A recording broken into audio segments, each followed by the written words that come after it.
Hi, everybody. Everyone in Radio Land. I didn't sleep too well, so I got I'm tired. You look wide awake, though. That's how I just usually look. I'm always tired, so this is my wide awake look. But it's actually tired. This is a rough one, bro. Trying to sleep with your own thoughts. Ugh. You don't like that? No. You don't like that generally, right? No, especially in the city, because I was staying in the city, so I didn't have the TV in the bedroom in the city. Right. I just don't have it in there. So, you just kind of lay there. Why don't you have a TV in your bedroom? I just never, Why am I asking you? Who thought about getting it. I know.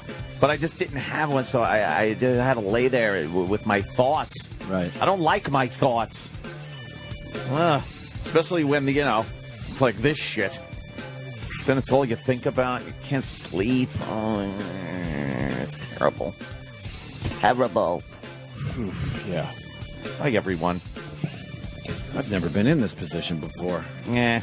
This is a fucking strange world. Oh, it blows. I guess we start with, I don't even know, man. That news story, that Fox story was perfect. Oh you like God, that? That is true. Kevin from Connecticut, I mean, in the end, we got to try to laugh. Kevin writes, Patrice looked terrible for 14 years old. Oh, God. Yeah. You want to play that? Yeah. Yeah, play that clip. Kickstart us and get us going. Yeah, obviously, we lost our dear friend, Patrice O'Neill. You kidding? And this was, I just told Jimmy and Ant, this was the only laugh I had yesterday. The only one. It was just a horrible day. Because again, the news. Because again. And you know what? Of course. Of course. Just listen very closely to this clip. Yeah. Sad news tonight from the entertainment world. Comedian Patrice O'Neill has died. O'Neill died this morning from complications from a stroke he suffered last month. The Boston native appeared in September's Comedy Central's roast of Charlie Sheen, where his struggle with diabetes was a punchline for many jokes. O'Neill was a well-known presence on talk shows in the stand-up industry and was a frequent guest on the Opie and Anthony radio show. He was 14 years old. That's a hell of a career. 14. What were you doing at 14? You didn't do all that at 14. No. I knew I liked him for a reason. Oh, Uncle Paul. Squeezed a career into 14 short years. I was a caddy at 14. I thought that was impressive. Amazing. He's doing stand-up and roasts, and radio shows and 14. movies, and 14 years old. Oh, my God.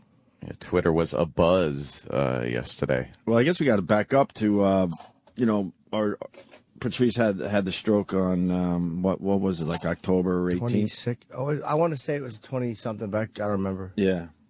And we all knew at the time that it was not going to be fucking good, man.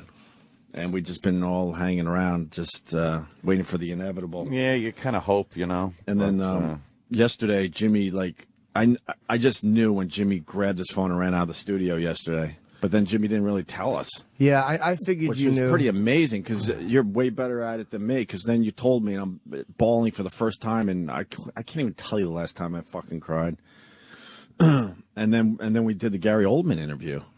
You're right. Yeah. That was the longest 40 minutes of my life, just sitting here. And it's a big fucking star. It turned out to be a great interview in the end. The reason is, by the way, people asked about it, and they had a legit question, like, why would you not just say it? Because I wanted to make sure that his family, because I got the call from Matt Frost, who's his agent. Right. Mm-hmm. You want to make sure that the family was okay with it, because it's not about getting the news out there. It was about what his family wanted.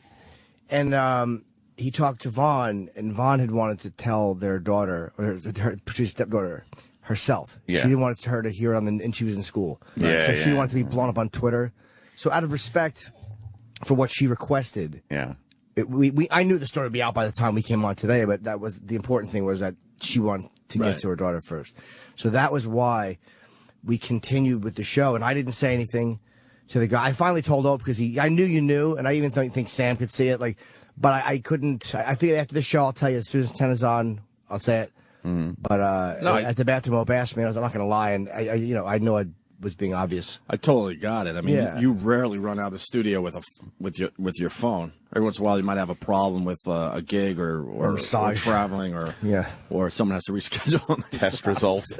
Test results, but not like yesterday. I didn't want to. But that was why we got some questions about it, and it was a fair question. Like, how could you interview Gary Oldman after that? But that was I was grateful he was in because it was it was almost a distraction, right? Oh yeah. I think if it was just me, you, and Ann at that point, no way. I would have wanted to end the show. Yeah, we probably would have abruptly got the fuck out of here. That would have been. But that was a distraction to have Gary in. So you know. So it is what it is, as a lot of people like to say. Yeah. I you know, I don't even know what to say. I mean, sucks. You knew it was coming. I knew it was coming. You know, he was not in good shape, and people were asking for updates, but there really wasn't much to tell. No. I knew it was really, really bad. But you know, again, when the family requests something, or you got to do what they, than what anybody wants. They want. So you know, it was just a bad place for him to be, and I was. I didn't want my friend to die, but if the option was that, or to live in a bad way. Oh, I know. To move or whatever happened. These strokes are motherfuckers, man. When you have a stroke in the wrong place, it's terrible. Look at Dick Clark. Like, he had it in the right place, quote unquote, to live, and function. But if you have it in the wrong place, you fucking. It's just bad. Especially someone like him. You don't want to, you definitely don't want him that fucked up. Yeah. That giant fucking mind and I know. loud voice to be. You can't have it. You can't have it. Just like that. You can't have it. It's to continue. It's worse. No, silenced. I mean, you just can't be alive and have that. No. Terrible. We only saw him once. We went to the hospital the day it happened. We got a call from Bob Kelly. Like we told you, we said we didn't know where the hospital was. We did. The reason we said that was because the family didn't want people, and this was legit. Right.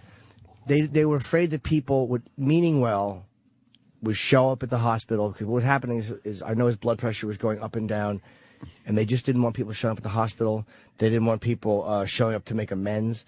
Sometimes when someone's in a bad way or very, very sick, people show up to try to say you're sorry or I love you or whatever it is, and they just didn't want any of that, and the doctors didn't want it. Yeah. So that's why we didn't know where he was. But we weren't seeing him. Mm-hmm. We weren't allowed in, and finally we went last week, and we went and saw him, and just he actually looked oddly, and people say looked bad. He looked okay.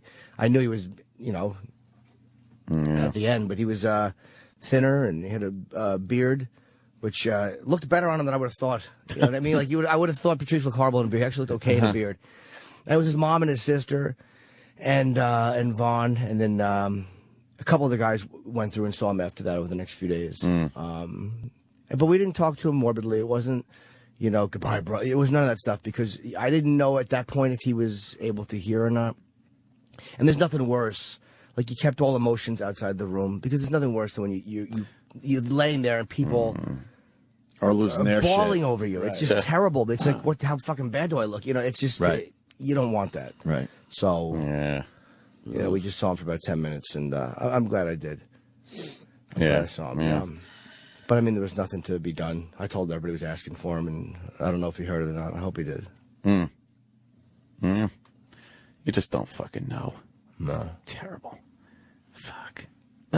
That's really young, though, man. Geraldo, too. It's like, fucking. I know, right? Mike DiStefano. It's like, all these guys are young. Yeah.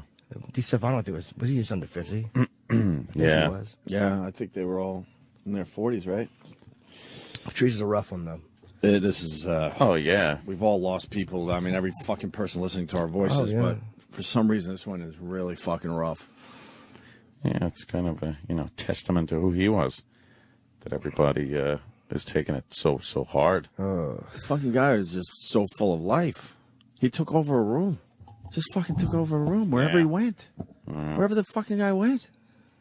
I remember when I first met him at NEW, Jimmy brought him in. I was scared shitless of the guy. He was so intimidating. No, Voss did. I was actually out that day, I believe. Okay. Yeah, I met the first day he came in. Voss brought him in officially? Yes, I believe Rich Voss did the first time. I always thought it was you. No, we had talked about him and stuff, but I think Rich did the first time. And he came through that door, and I'm like, holy fuck, what is this big black guy about? Gonna be trouble. I was fucking intimidated for a long time. Probably the first year Patrice did the show, I was always intimidated. Really? And then you really got to know him and realize that in the end, fucking, he was a softie, man. Yeah. And I mean that as a compliment. He was a softie and had a great heart, an amazing heart. And A lot of people didn't have good first impressions of Patrice. No, I think Bill Burr tweeted that last night, saying it was always fun to watch people meet Patrice for the first time, because he was he would just take over, man, physically and just emotionally, and there was no buffer period between like where he would meet you and then start giving you shit. Right. It was just immediate. Right. It really was. He'd call you out in a second. And you knew, it's funny you should say that. You had to have your shit together when he was around. Oh, yeah. Because he would call you out on everything from your dumb shirt to your stupid joke. Yeah. He would call you out on it. Yeah, he was very. A lot of guys. We were joking last night at the cellar. I said, "There's as many comedians happy tonight as there are sad." Guys that he had just really told about themselves. He could be very harsh, but the worst thing you could do with him was underestimate how smart he was. Mm-hmm. Like, because he's a loud dude and a big black guy, and and he's silly. He never minded being silly. If you argued with him and you didn't realize what a smart guy he was, you were going to be embarrassed. Yeah. And I watched him embarrass some people horribly. Like the type beyond embarrassment of slipping on the ice, the type of embarrassment where you're stripped nude and you're exposed as being a fraud. Right. Like where your entire existence is opened up as being not important. He was able to do that with just a look, too. Oh, yeah. Like he could, if somebody was being stupid, he would turn around, not even acknowledge the person, and give that fucking look to you like, what the is this person? What? Really? He would just dismiss you with one glare. With that look. With fucking hilarious. I know I never got one over on him, ever. Never. No. Not a one. Colin had a very funny tweet about him. Can you grab Colin's Twitter feed? He had, I don't know how many he sent out yesterday, but he sent out one that I thought was very... Did you have it up? No. I don't have that one. That fucking Mad Magazine. I got tweets thing that you had from Tough Crowd is hilarious. Thanks to everybody for the Patrice O'Neill comments. One of a kind. In heaven right now, charming half and infuriating half, then reversing. Yeah. And that really then reversing. Then reversing is classic. Fucking classic. That is exactly a perfect summation of Patrice. I would go home so tired after he did our show. Just because he challenged you, man, to be on your fucking toes. You had to bring up your emotion. You had to be in it, And mentally, I would go home, like, just knowing I had the best fucking time, and also just being exhausted from him. He just how he twisted shit, twisted little things in pop culture that you never thought of before. And people were last night. They're like, "What was your favorite Patrice moment?" I mean, please. I realized late last night I can't put my finger on one, because I start thinking of a few, and then all of a sudden another 5 or 6 pop up in your head. Yeah. I guess this weekend we're just going to play nothing but Patrice. Yeah. On this channel. So I find it hard to listen or watch videos like right now. I could read shit, like when people tweet shit and they're like, "Oh, remember this one," and then you kind of play it in your head and hear the voice and everything like that. But to watch videos right now, it's still it's a little tough. Soon. Yeah. Yeah, that one of him laughing. I know, yeah. That's it's probably my favorite video of him, because that, to me, that's the guy I know. Yeah. Like, whatever, because a lot of people were scared of him. He was mean, he was but God. That fucking silly motherfucker, like the guy falling on the floor, genuinely falling on the floor, right, laughing at Bobo's dick. Like, that's the guy. If you ask me to sum up Patrice and what I know, that's him. In that moment. And I had a few moments with him like that in our existence together, in Brazil, laughing at this guy Evan trying to speak Portuguese. We laughed like that, and Will Sylvans, who loved him and was his roommate, when we saw his bunions on his feet. We all came in and his feet had the worst bunions I've ever seen. And we probably laughed like that for 15 minutes. That was one of his qualities. I mean, he was tough, but if he found you funny or something you said funny, man, he would absolutely give it to you, Yeah. He would absolutely make sure that was fucking funny. And that laugh would come out, man. He wasn't afraid of funny people. He wasn't afraid to be around funny people. Yeah. Funny people never are. Like, he embraced funny people, and he loved being in that environment, and he loved being made fun of, and he loved teasing people. Oh yeah, more than anything, he loved to tease somebody. Yeah, that was his one thing that he really loved doing. And he would say it in that schoolyard vernacular. Yeah. He would say it like, "I just love to tease people." He's like, "You're 40." He's 14. You're 14. I apologize. Yes, 14. Yes. Rich Voss is on the line. Mr. Voss, how are you, sir? How's it going? Hey, buddy. Well, we're just trying to. I don't know. I don't know what we're trying to do. We're here though. How are you, buddy? I've had nonstop anxiety. I'm devastated. And it's all because I spelled his name wrong. Yes. Only Rich. I guess. Only Rich. I don't know who had it, but Huffington Post had like everyone's tweets. I think it was them. Yeah. And Rich was the only one that spelled it wrong. Spelled his name wrong. But that's honestly, that's perfect, Rich. Yeah. You coming from you, that's perfect. Yeah, he wouldn't have had it any other way. Yes. You know, and I didn't even know this Huffington Posting. I'm in there at home late last night. I'm looking at it. There's some nice whatever tweets, this and that. And I said to Bonnie, I go, you know, this media, I mean, I'm one of his best friends in the world. And she said, well, they might have put it in if you didn't spell his name wrong, stupid. But, you know, it's hard for me to show emotions. You guys know that. Right. And when I'm, like, you know, when I get the news in the morning, I'm really sad. And, you know, I'm trying to go about my day, and I'm in the parking lot at Dunkin' Donuts writing this, and all of a sudden, like, tears and snot and everything's running down my nose. But then I'm thinking, well, maybe the Giants will bounce back next week. So, I mean, it's really probably the most devastated I've ever felt in my life. I don't know, you know, nothing like this has ever happened, even with anybody in my family. You know, I was never as close to anybody as of now in my life and my family as I was to him. You know, and like I said in the dumb tweet, the most fun I've ever had in my life. He was involved. Norton was involved. You know, but I mean, there were times we stood outside of Boston Comedy Club, and people in their apartments were yelling at us to shut up. Right. You know, they're hanging out the window, shut up, and we're just out there. Did you feel like you were on stage? Yeah, so me, you, Keith, fucking Bobby. Oh God! Yeah, it was just the most fun. There's nothing with him but good memories. Mm-hmm. Right. There's nothing but good memories. The last time I did radio with you guys and him, I was kind of upset he didn't shut his face as he was smashing me the whole day.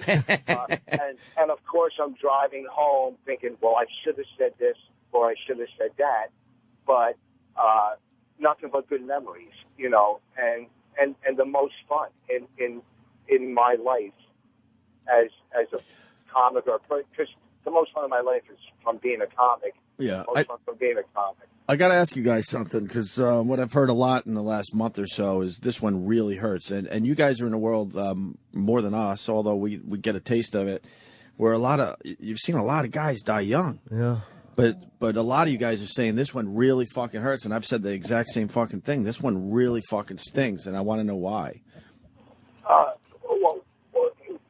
One, it came out of nowhere. I had to ask him. Out of nowhere. More for Jimmy, because Jimmy articulated it, but the last thing you saw it's on a roll. The last thing you saw Patrice do on TV was that roast. Yeah. He completely stole the whole roast. Right. Completely. So, you know, you're at his bar because he's bigger than life. You know, and I said this too. He's what, Rich? I didn't hear. He's bigger what? Bigger than life. Right, yes. When Patrice was around, like when we sit at the cellar, and like last night we were there, we're having a good time. But when Patrice was around, you really had to step up your game. It's like, it wasn't like, hey, you know, because if you even, whatever, it was just like the nucleus of the whole thing. And I hate to put, you know what I'm saying? Yeah, I do. You're not wrong either, man. He was, I mean, it really was. He was too big a focal point, too loud a guy, too big a presence. Yeah. It's the worst one. And I've had a lot of people I love. A lot of people I love have died. But this one, I think is the hardest, at least up to this point. And when you say he was the focal point, I mean, we all know people that are just loud, and you're like, shut the fuck up. With him, it was effortless. You know what I mean? It was effortless with him. He wasn't trying to force himself into situations or any of that crap. He was just who he was. Someone just wrote, the funny thing is Patrice would be slamming Voss right now. Yeah, of course he would. Yeah, and that's why I'm going to Myrtle Beach to play golf, because oh shit. Because when someone passes away, all you have to say is that's what they would have wanted. Like nobody yes, knows. you to play golf. That's right. Yeah. The last time I spoke to Patrice, she said, play as much golf as you possibly can. As opposed to at Friday and Saturday nights, it's when you should play it. Find a night course. It was always fun. We were one time we were in Amsterdam, and I mean and so is Norm, but I've been in Amsterdam. I never went there. And Patrice and Brazil with Patrice, but we were in Amsterdam, and we're done. We were taping a TV show or doing a show, and we're done with it. And we go, let's go to the window, the red light district. And Lisa Lambanelli's like, can I go? And Patrice laid into her, like, are you out of your mind? Why would we bring you? So now she's in the bathroom crying, and I figured, well, I'll go in to console her so I can just check out the hot girls going into the bathroom, right? So and it was like, there was no way he was letting her come with us to the red light district. Not that we were doing anything, we were just going to go sightseeing. And he never held back. He never held back. Yeah, him and Lisa had a really weird adversarial relationship.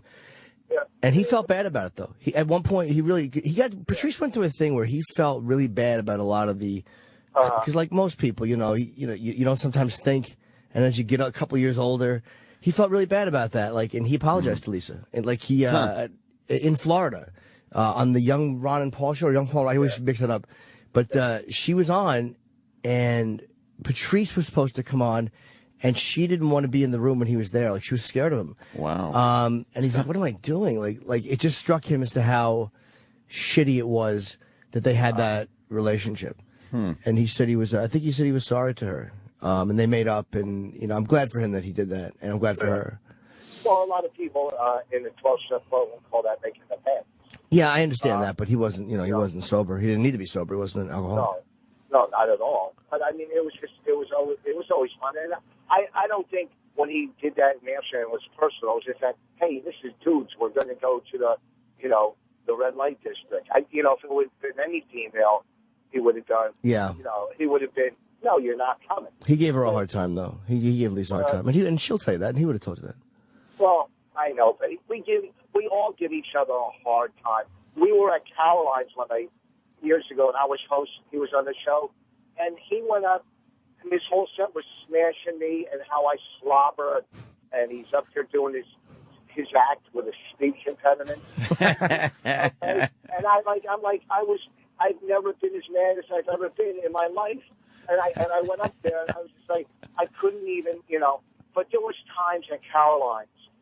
We used to do this bit, me and Patrice, where he would go on, if I was hosting, he'd go on stage, and he'd kill no matter what. And then I'd go on after him, and I'd start, talking with somebody in the audience, and I would say something like, oh, look at the size of your eyes, one of my dumb bits. And in the back, you'd hear, Jesus, at the top of his lungs. Jesus, maybe he has that eye disease, right? And then I would say something to somebody else, and you'd hear, Jesus, right? And it was the most fun how we would go back and forth, and it was so unforced. He just made it seem like it was supposed to happen. I remember him sitting back by the where the comics, where the dressing room is at Caroline's, just right where you guys come out, and sitting back there and just trashing Rich as he was doing his act. Just sitting there going, "Shut up, shut up." Was he with us that horrible New Year's Eve? Yes. And we went to the worst restaurant of our lives. Yeah, you had a mouthful of herring or some shit. Wait, was that with you guys then? We met you and your ex-girlfriend years ago. Yeah. 2000, we were off the air at that point. We all went out. That was it. Yeah, it was with Melinda at the time. Yes. And we were walking down the street, and there was some homeless people, of course, out on the street.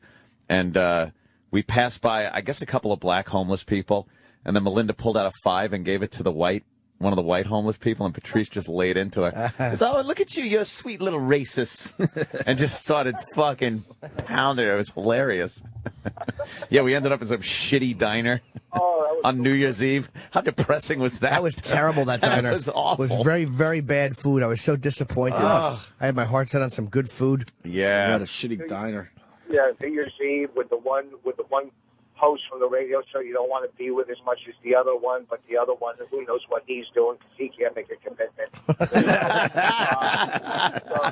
So, yeah, you know, he probably had a fever or something wrong with his finger, so he stayed in that night. So you're out with the other full-blown alcoholic. And it didn't really matter what you were eating because he was going to throw it up later anyway.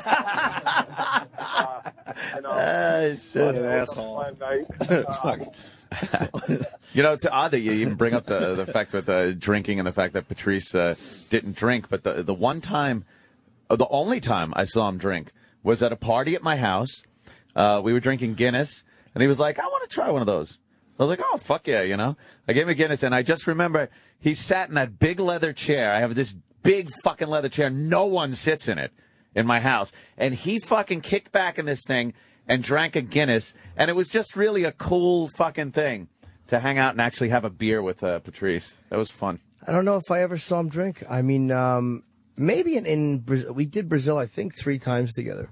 At least twice, I think 3. And he might have on one occasion had a few sips. I don't remember, but he was not a drinker. No, the funny thing was, he's such a big guy, and he had quite a little buzz on after one pint of Guinness. What a lightweight. Oh, I know. He just got that. His eyes were at half mast, and he got that big smile on his face, and everything was hilarious. And it was kind of cold watching him sit in that giant chair, drinking. We were in Amsterdam, and I'm with another comic from England. I told this story before. From England, his name's John Seeley or whatever. English comic. John. So funny guy. So we're in the red light district, me and him, and for some reason I wasn't going in that night. I just was hanging out with him. So he went. This guy John goes into the into a window, and he's doing whatever with the prostitute. Then after he's smoking pot with her, and the prostitute says to him, "What do you do?" And this is one prostitute out of a million, and John says, "I'm a comedian," and the prostitute goes, "Do you know Patrice?"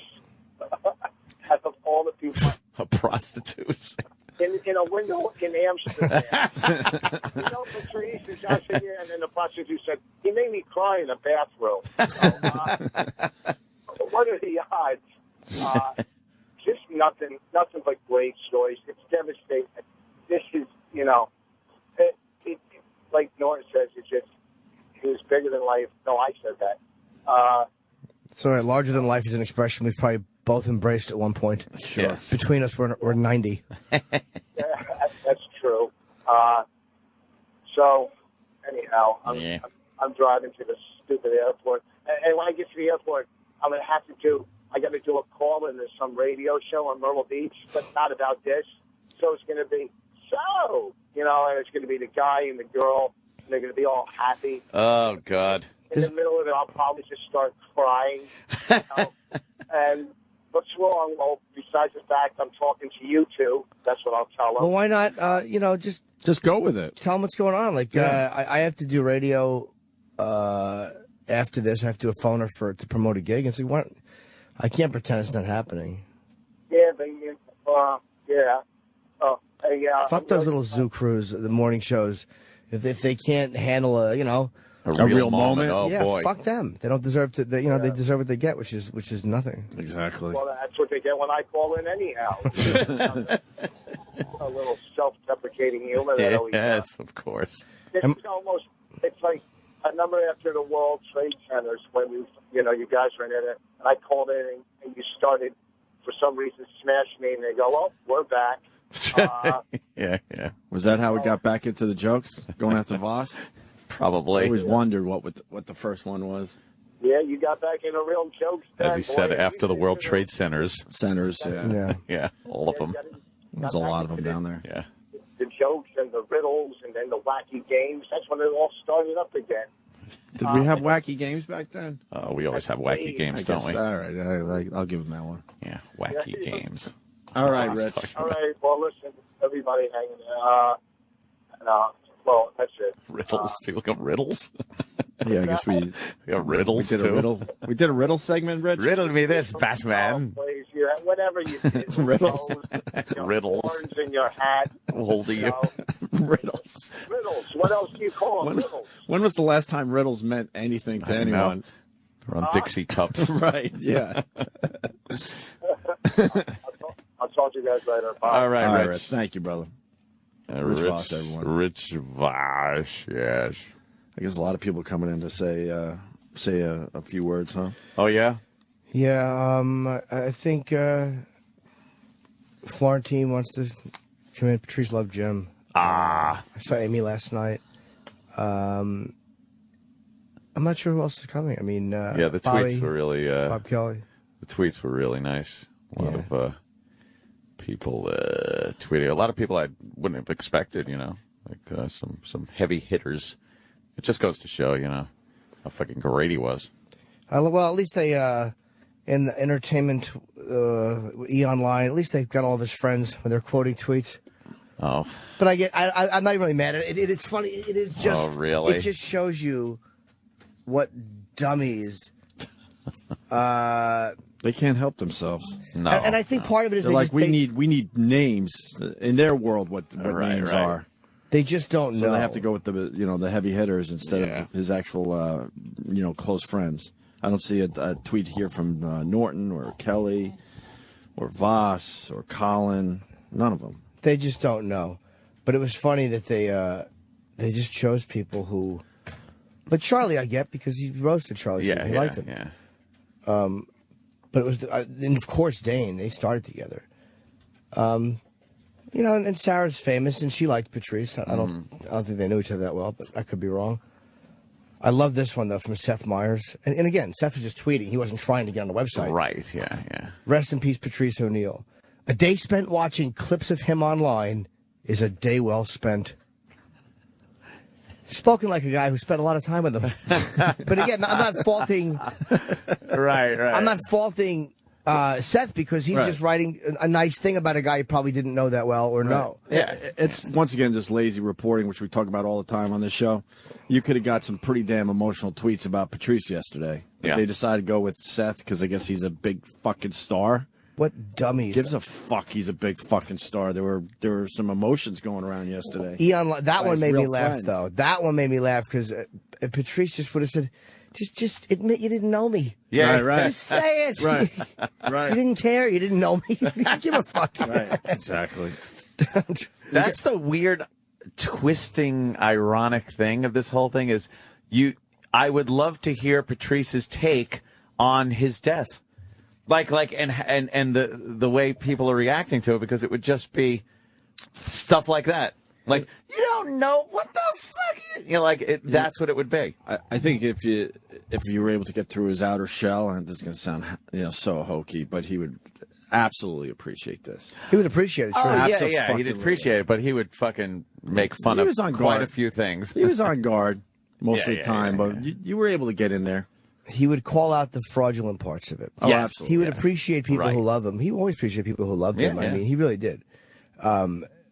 But the things like that, and I'm not saying Seth's being phony. He just wrote a nice thing about a guy. Right. It's a nice thing to write if you didn't know somebody. Just saying he was funny. I know. I blame the lazy reporting. The lazy reporting. Because they could have picked through the tweets and made it and found out who knew him as a person and who knew him as a and just a performer. You don't always need just the big name. Yeah, it's just silly. Obviously, from that tweet, he didn't know him as a person. He knew him as a comic. And as a reporter, you should know that and go, well, all right, that was kind of nice, but this guy obviously has no idea who he really was as a human being. So a day spent watching is a day well spent. Day well spent. Why don't we spending days spending? Yes, that's a day that was spent well. Why don't we play something from Patrice? You got something relatively short, Eric, as we go to break? Yeah, I'll I mean, we could go as long as 10, 15 minutes if you got something. All right, yeah, everything. I cut up Patrice's Elephant in the Room special, and we've got a bunch of cuts here. I'd like to focus. You shouldn't play all of it because Yeah, I'd like to focus on stuff he did on our show. Yeah. It's a good point because Elephant in the Room, you want people to buy, so it goes to his family and his stepdaughter. Yeah. Well, we're going to have to figure out a lot of stuff. E-Rock's pirating it. E-Rock's like, look, I'll be, when the wake is held, I'll be selling Elephant on the Room on the corner, bootleg copies. I'll sign it. You know, Jimmy makes a good point. We all know we could get our shit for free these days. We all know. But, this is going for a great cause. Elephant in the Room. Fucking download it. It's going to go to, Patrice's family. Isn't it ironic that E-Rock's trying to find Elephant in the Room? Yeah, I know. He just keeps looking at mirrors going, oh, wrong. Yeah, if you appreciate it or love the guy, just, do the right thing and actually fucking buy it today. Yeah, because even if you have a copy, just buy it again. There's medical bills, and there's his stepdaughter, and there's Vaughn, who he wanted to take care of, and his mom. I'd never met his sister, and it was funny. She was nice, man. She was really nice, and she in the mouth, like she just looked. She smiled. She looked. Oh shit! Really? Like really Patrice. It was chilling. Oh wow! I saw her in the hospital, and I just couldn't believe the mouth. Like you forget how specific somebody's mouth is when they speak and they smile, and just it was like it's Patrice. Wow! It's very odd to see that in a living person when someone's really sick. People will be coming in, I guess, today, and we'll just talk about Patrice. I mean, yeah. Well, what do you got to play? The fans, by the way, can I say I loved all the tweets and they were all nice, and the emails, and they really are nice. When people say, "Oh, people reaching out is nice," it is. Even though you're hearing from strangers, they know you're grieving, and people were very genuine. Yeah, I only had to block like 3 people, I think. Yeah, I blocked 1 total. I had 1 block. I mean, people fucking they just get it and understand when it's something close to home. You don't fuck with it. Tomorrow, if someone, whatever. But you know what I mean? When it's close to you, you just don't fuck with it. That's always been the rule in this world. Yeah, people have been cool. They're crying their eyes out there. I can't tell you how many tweets I read from people just fucking bawling. Yeah. All day yesterday. Yeah, people were very upset. What do you got, E-Rock? All right, I got a short version of Patrice doing "It's Raining Stuff." Is it just a song, or is it the whole? No, the whole thing was too long, but this gets right to the heart of it. So you want to do that? Yeah. All right, and just for the people that are wondering, all weekend long here on the channel, and we're not promoting it we're just letting you know. People hear it. Yeah, letting you know that all weekend long it's going to be nothing but Patrice on this channel. And E-Rock will be playing his CD in its entirety, so you can just record it. Right. And F the family over. Way to go, E-Rock. I tried. All right, here's Patrice O'Neal. How you gonna say no to me? Yo, side pussy. Don't be such a pussy. Go get some side. Patrice, you gotta tell your story. Oh shit! You want me? Dude, that is a funny fucking story, man.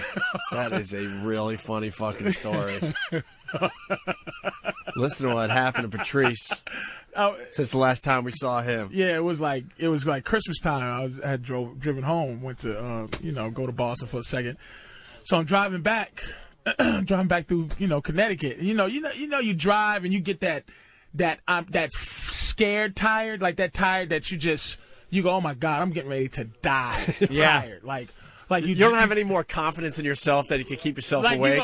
You're like, oh damn, it's cold, so all the windows are down. Yeah, Fucking Young Jeezy. Yeah, I'm up, motherfuckers.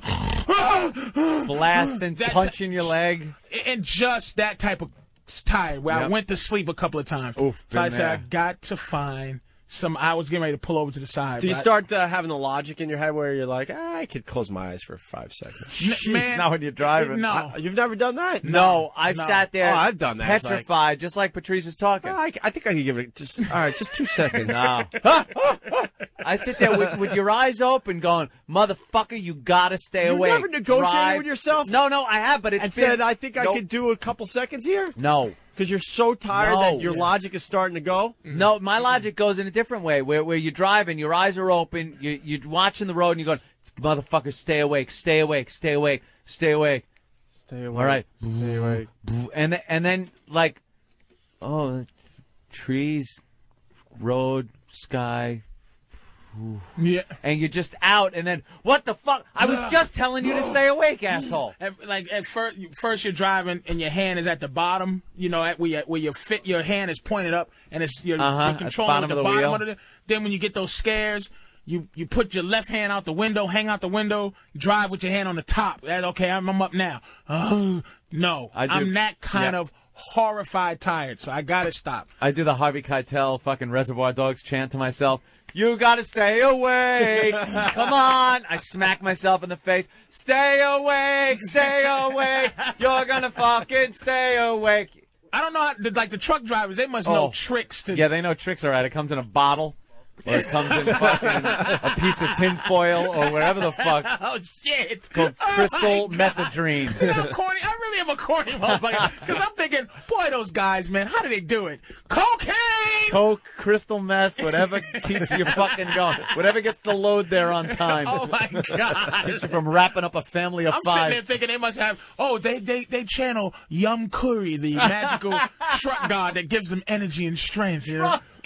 Truck god. The truck god. Yeah, there's a truck god. You snort it through a straw, you smoke it, whatever.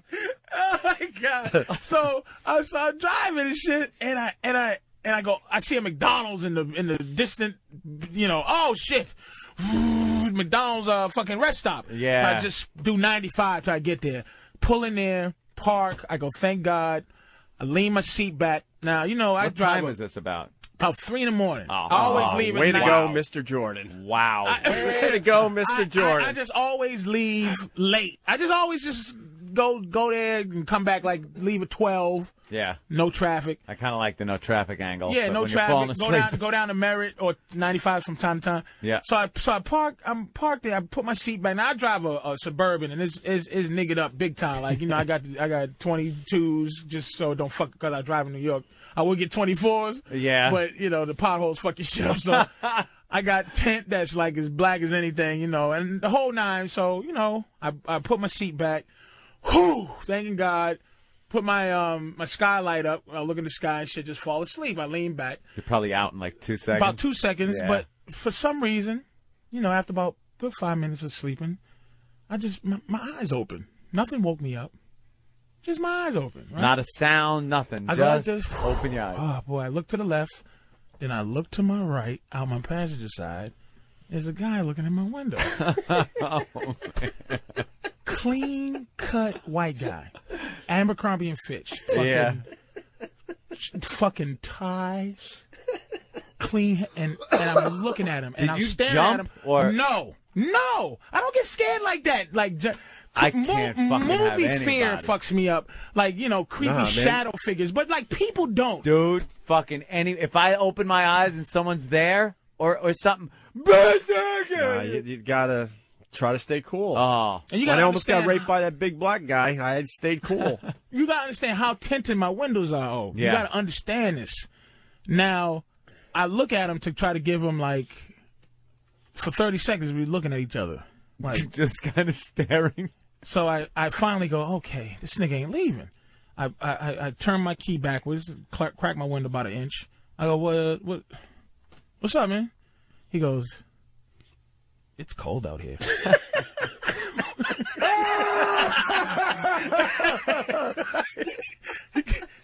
It's cold. It's cold out. I go. Cold out. I go. What?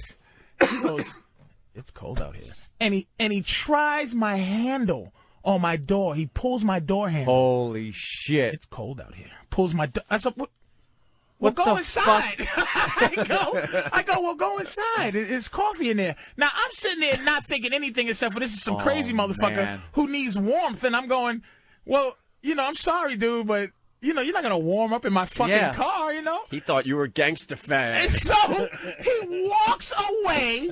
I'm looking at him. And I'm still not, my energy still isn't like, what the fuck? I'm just like, that was weird. That's a little from odd, New York, right. Yeah. So I watch him. This motherfucker gets into a Subaru Outback with a Christmas tree on top and drives away. And that's when the adrenaline kicked. I said, "This motherfucker, he was going to suck strange black dick before he went home to take a Christmas tree to his fucking family."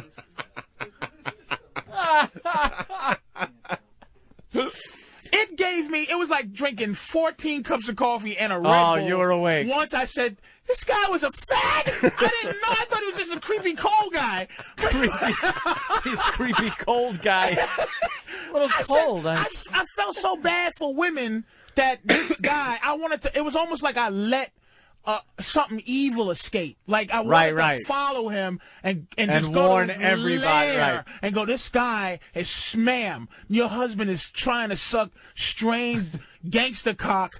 And it was just like Gangsta Fag song. It was a well-dressed fucking businessman type sucking dick at a Connecticut rest stop. White dude. Wow. It was it's cold out here. What? It's cold out here. That's something that you say. And pulls my handle like you on my felt door. like you let something evil escape it like felt that. like I let him. Like I should have. Like for the duty of the world, like just chase this guy. Because you think the family he's bringing that fucking Christmas tree home my has God, any clue that their husband is sucking rest stop dick and has a rest stop code? Like I'm going, if I was a fag, is that the code? It's cold out here. Oh, the pigeons fly in January. Hop on in, faggot. Hop on it. Click, the door unlocks. Click, click. You think he drove away with Christmas music in his car? And then he gets in and rubs his hand like, it really was cold out there. That was the fag code, but it's chilly. I'm just cold. Thanks for helping a brother out. That's what got me was the Subaru Outback, and I just covered my mouth like I let evil go. I let it go. I should have followed him. Dude. Honey, I'm home with the tree. Get the kids. Tree, and with the dude. I shouldn't even care about shit like that. You know what I'm saying? It's just it seems so evil. Man. Yeah. So fucking evil. Wow. Well, it's cold out here. It's cold out here. Well, anyone asked that? Way to read the signs, though, you dummy. I'm a fag for being so stupid. You told him to go into the McDonald's. Like that wouldn't be your first thought if you were really get cold. my dick sucked in McDonald's? Wait a minute. Yes. But John, listen. Thank you, Patrice. That was really stupid. I wasn't sure if I should go into this really warm building in your car, and now that you're telling me, of course I should go in the building. I deserve the pounding you're about to give me, but it's like none of my reaction was, you fucking faggot. It was, it's cold out here. Huh? Oh, well. And my mind was trying to think of a way, and this is what I was thinking. Not get out of here, fag. It was, hey, I can't let you warm up in my car. Yeah. I mean, God bless you, you're cold, and it's a cold day, but go inside. I'm surprised you didn't tell the guy. Spirit. What, did they lose their heat in there? What? You need some money for coffee? Yeah, you dummy. Wow. Let's go to Paul the trucker. Hey, Paul, what's up? It's what? Hold on, Paul. Sorry. Yeah, fuck the McDonald's or anything. He had his own car. No, I didn't see warm him. in his car. No, you gotta Holy understand. shit, even better, Patrice. Yeah. I didn't. Wait, I woke up to So see you him. didn't know he had the car I until didn't later. even see this motherfucker. I woke up to see him at my passenger side with his face in my shit. But that even confirms it more because let's say he was a fucking drunk and he got thrown out of McDonald's, and that's why he was cold. Like, you could even rationalize that until he gets in his own car that fucking, like, has heat. Someone's making a great point here. Brian in Rhode Island. Go ahead. Brian, go ahead. Hey, didn't Patrice say that it was like 3 in the morning? What the hell's this guy doing out getting a Christmas tree at 3 in the morning? That's dude. This is the whole. It might have been his prop. The whole evil was going through my head. Like, honey, I'm on the way. I worked late. I'm on the way home from blah blah blah. Dude, he had a family because he had a Subaru Outback and a Christmas tree on top. No, it's like it was so. After that is when it kicked in. The creepiness of it kicked in then. And I thought of it. What the fuck are you doing out here with a Christmas tree at 3? You just coming in. Hey, it's 4, honey. You know, I picked up a Christmas tree from the all-night Christmas tree place up on Connecticut Boulevard. And this dude, it's cold out here. He was on some kind of fucking little business thing where he tells the wife, you know, I'm going to be working late. He's just perusing black men porno sites, getting himself all worked up, has the Christmas tree. 3 in the morning, he figures he better get home, and then he sees the rest stop. Here we go. And you're just the prize right there. I was the grand prize. Merry fucking Christmas. You might as well have put a bow around your fucking... a mistletoe on your belt buckle. Christmas. Ho, ho, ho, ho. Here's a black gentleman for you. It's coming early, baby. Ho, ho, ho, ho. Oh, shit. And what do you want, successful white man? I'd like a black gangster cock right here in the rest stop. And I am so, like, if you don't know me, you know, I just like to dress the part. Yeah. But, you know, I'm a comedian. But my whole out thing is like, you know, giant black dude. I'm in a tinted up truck. I got my hoodie on, my this and that. Yeah, and the first impression of that would be I'm not walking up to his fucking vehicle and asking directions. I'm not going for legitimate purposes to your fucking vehicle and knocking on the window while you're sleeping. And he just was looking like just this. the stare. I can't even like Was it describe crazy on the radio. man stare? It was just looking. That stare of wanting. Wanting. But then when he said his when he made his Wanting. move, when he made his move, he didn't look at me. He turned to his profile was at my window. His good side. So when I rolled the window down a little bit, what's up?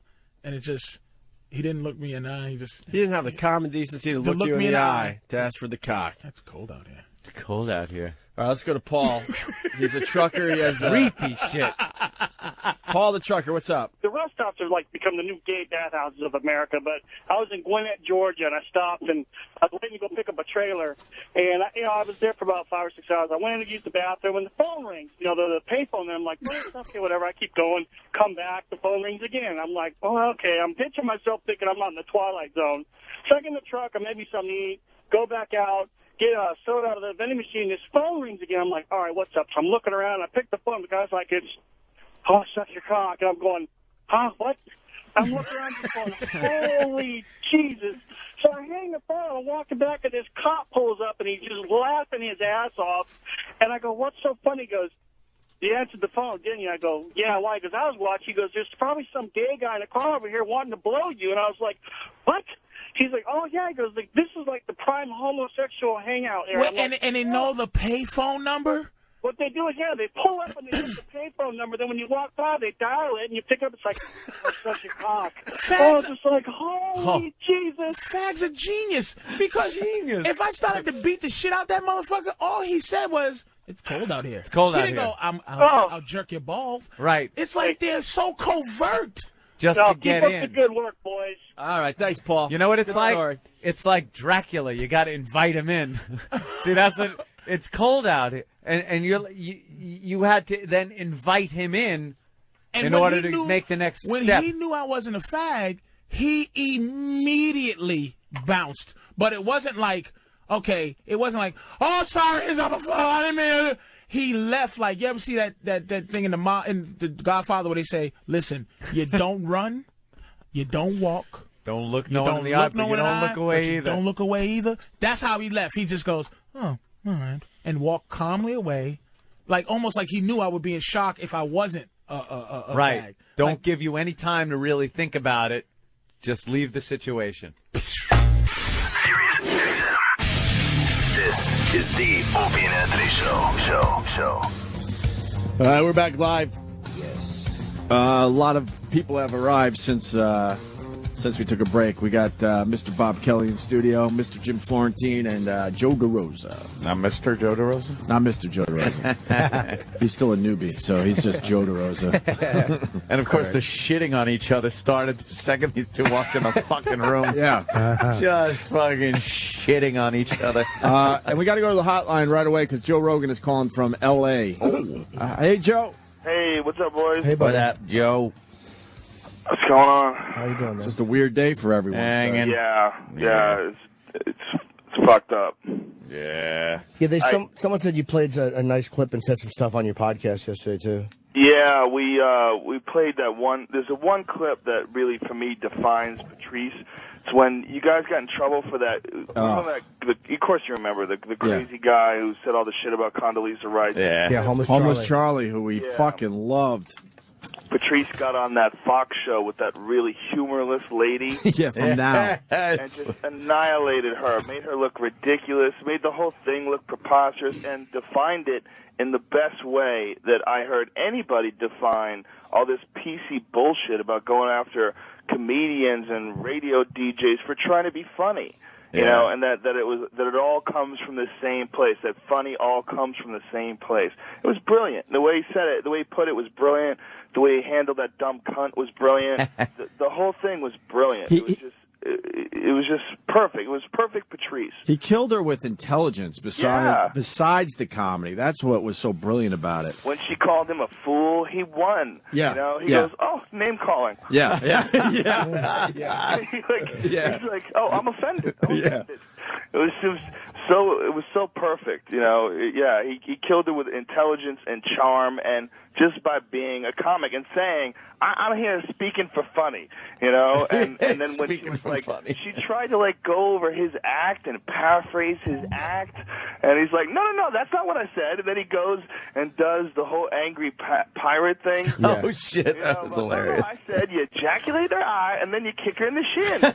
And she walks around like an angry pirate.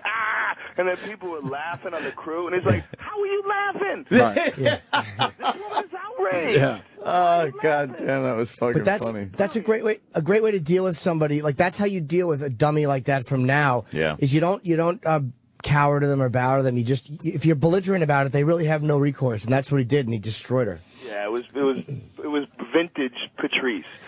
And that guy liked him. That John Gibbs really liked Patrice. He would have him. I think Fox got mad at that, but John Gibbs really loved Patrice. Well, John Gibbs had to do an apology for Patrice's performance. Did he really? Oh, yeah, he didn't want to. You could just tell, you know, he was in a bad spot. And then, unfortunately, you know, Patrice is sticking up for us and comedians in general, and like you said, Joe, funny.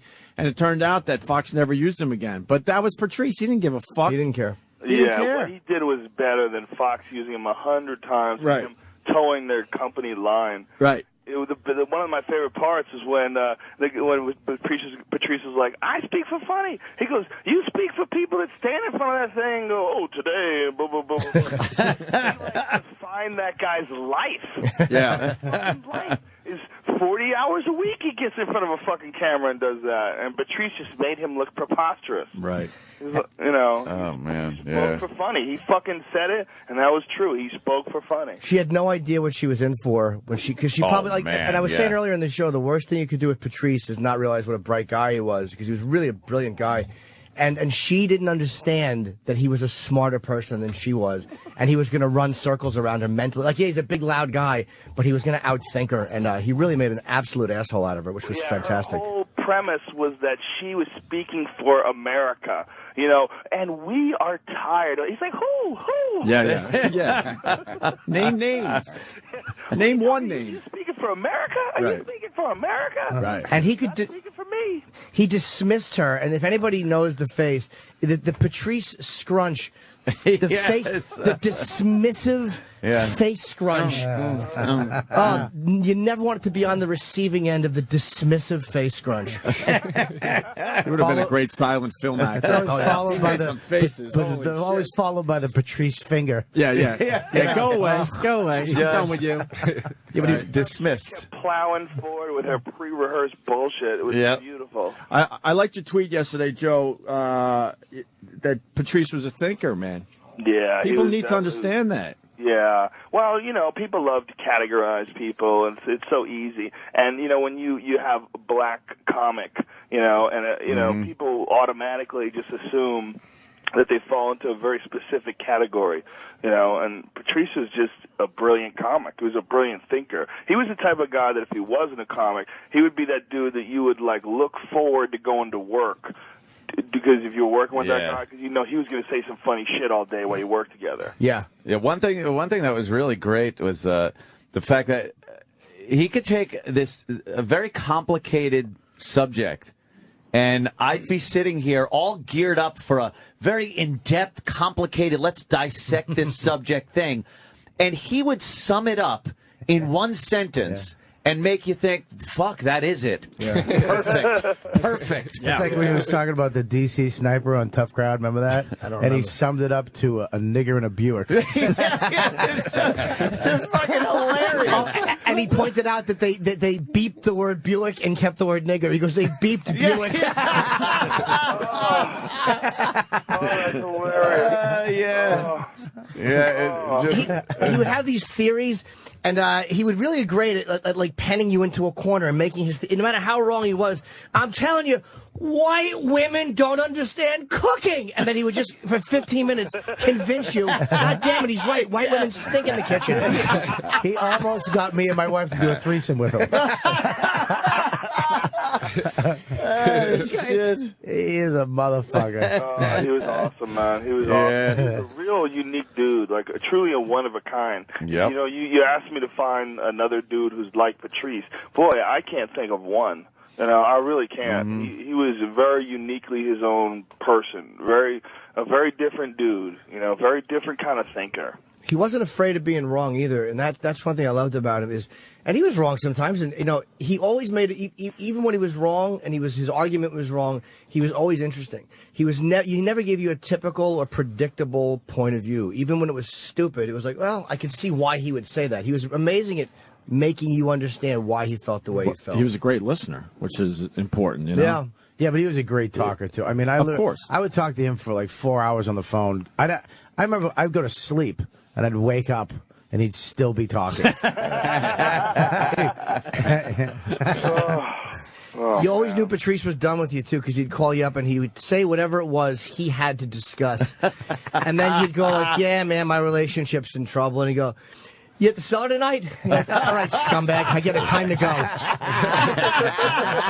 My ears were available for your fucking dissertation, and now you got to call someone else and repeat yourself. Fucking creep.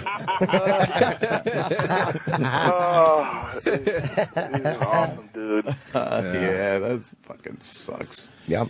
It's very sad, man. Yeah, well, you know, Stanhope and I were on the phone yesterday, and I called him up, and I'm like, "Did you hear about Patrice?" He's like, "Yeah." And, you know, we realized there was nothing to say, so we just go, "Sucks, fucking sucks." Yeah, sucks, that's all you can really sucks. say. And then he said it best. He goes, "You know what? It's better that than him not being able to talk."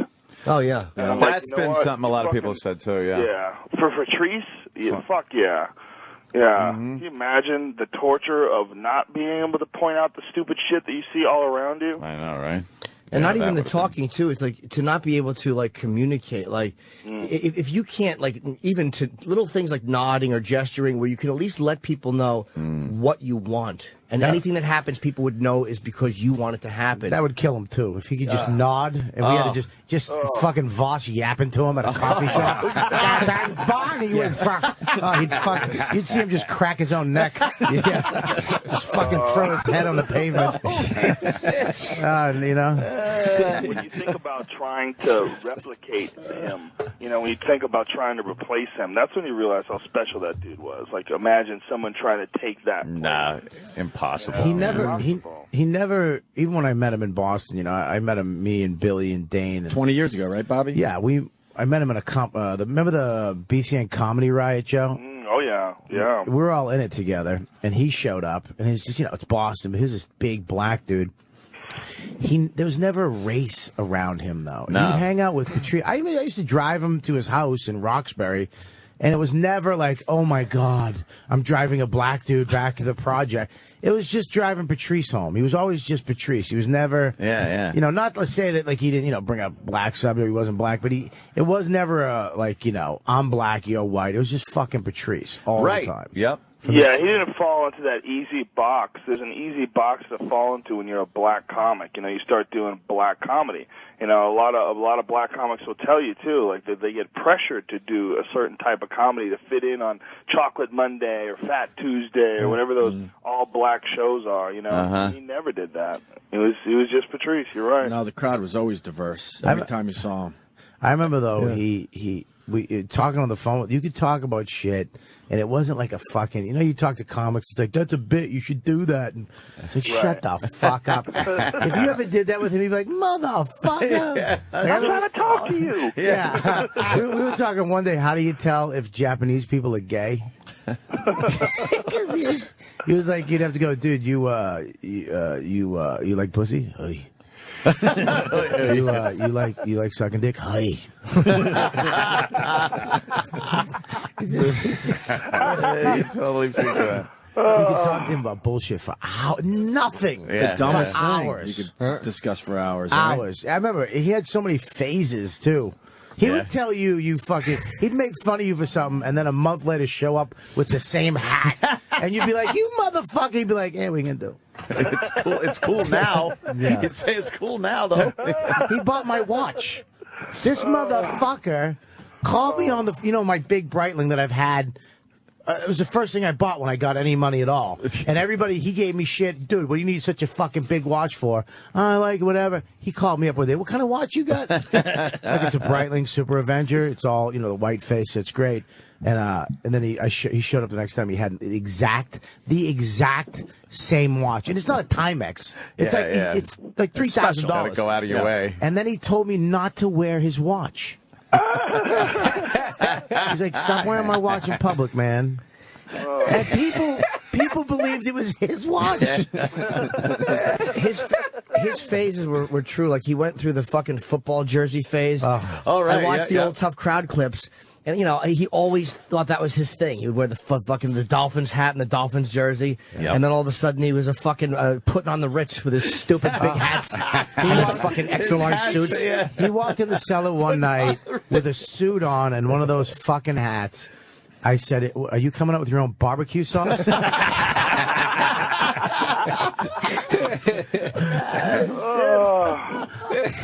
He never really caught a full pounding, though.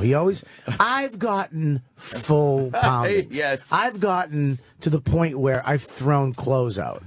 Like, I went home and talked to my wife, and she was like, "It's all right. Maybe you should find new friends." His laugh would diffuse all that though, when you're trying to get at him, and then he would just kill the whole mood with one big over-the-top laugh. You're like, fuck. And he was so loud. Right. Yeah, I remember the first time I met him. I'm at the Comedy Cellar, and I do a set, and I guess he's following me, so he's in the hallway, and I walk out, and he's just shaking his head. He's like, "You drove in for Jersey for that?" And he pulls a 20 out. He goes, "Here's some toll money. I feel bad for you." That's the first time I'm like, what a fucking dick. And then he just starts to laugh. "Come here, man." I'm like, "Fuck you." He's like, "Oh, come here. And he just started laughing. He's like, "Man, that was fucking awful. That was fucking awful." Never forget that. He was definitely able to tread that line between being just a complete scumbag and being unbelievably charming. Right, he was. Somehow he was charming after that. And I talked to him. How the fuck is that possible? The first time I met him was at the Cellar. I was like a year into comedy, and I was bright-eyed and bushy-tailed in New York. And I walked knock that right out of you. Yeah, I walked in. I had really curly, froey hair and a big bushy beard. And him and Keith were talking, and I kind of knew Keith. And I wanted to chime in with my stupid whatever. And I go, "You know what I think?" And he just looks at me with the scrunchy face that you were talking about, Jim. And he goes, "Shut the fuck up, you halfway through a werewolf transformation."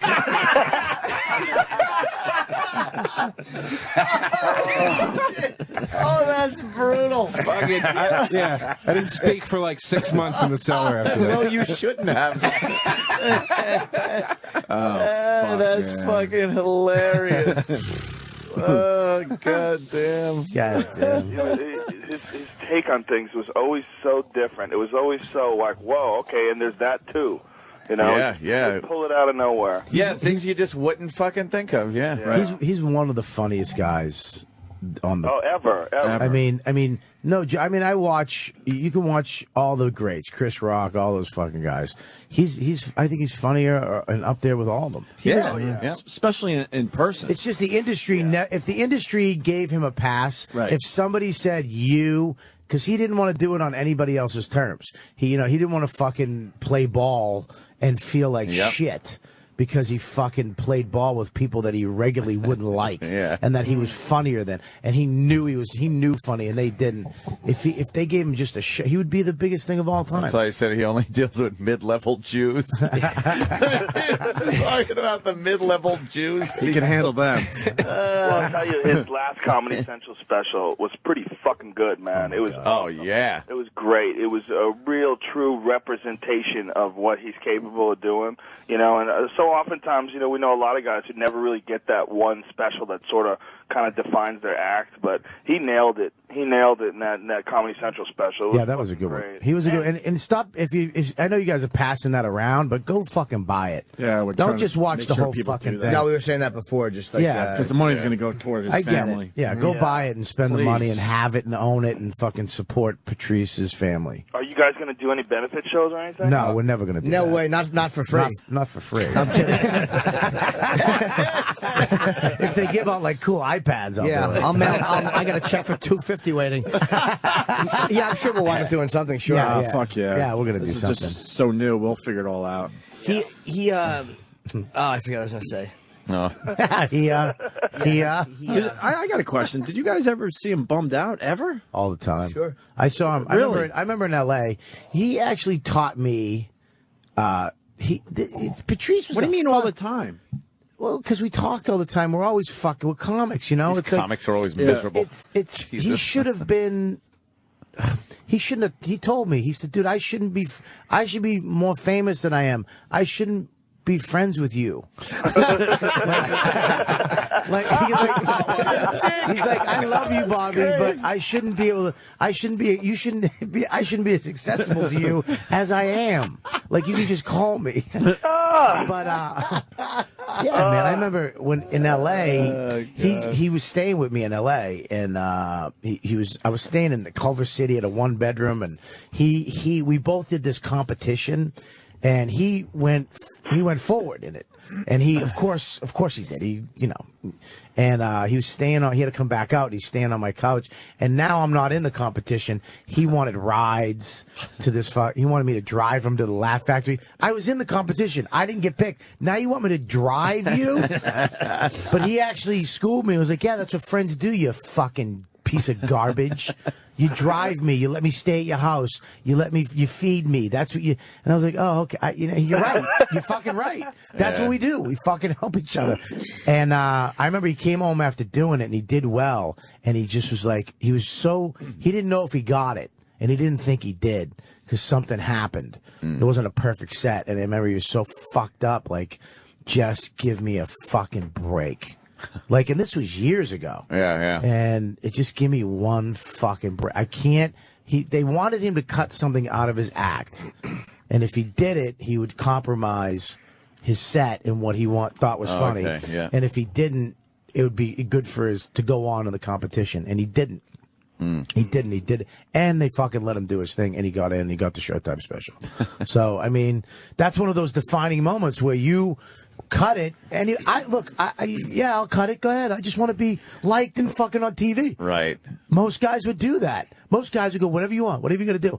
He would take, that's why people didn't understand him. He would take that moment and go, if I do this, I know it's not a big deal, but if I do this, I'm changing who I am, I think I am.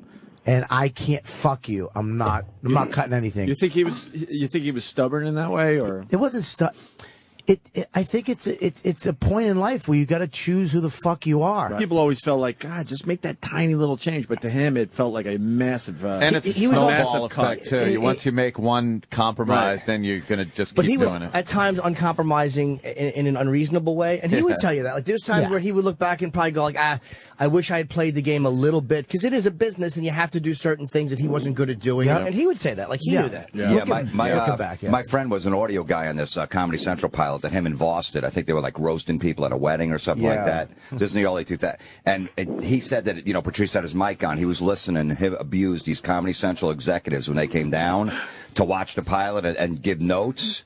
He goes, I never heard of fucking bashing before in my life. Ultimately, the pilot never got picked up. He's like, I respect that guy, man, because he just told him that shit ain't funny. I ain't fucking doing it. Wow. Why are you here? Why you have a pocket watch? Go home. Jesus Christ. Yeah, some big guys there too, and the pilot never got picked up. It's like, I respect that motherfucker. It's like web junks. I mean, that's the Tosh 2.0 that he's getting millions of dollars for. Right. That's what it is. Yep. And he was like, that he got into a problem with them, and he was like, no, fuck you. And I would have fucking, whatever you want, sir. Everybody in this room would have fucking bent over and took it in the ass. Most people we know certainly would have made changes, but that wasn't Patrice. No. He had such a like a firm understanding too with the realities of that, which he would always say like, look, man, if you want to walk that righteous road, you got to take the lumps. Like you got to be ready to lose money.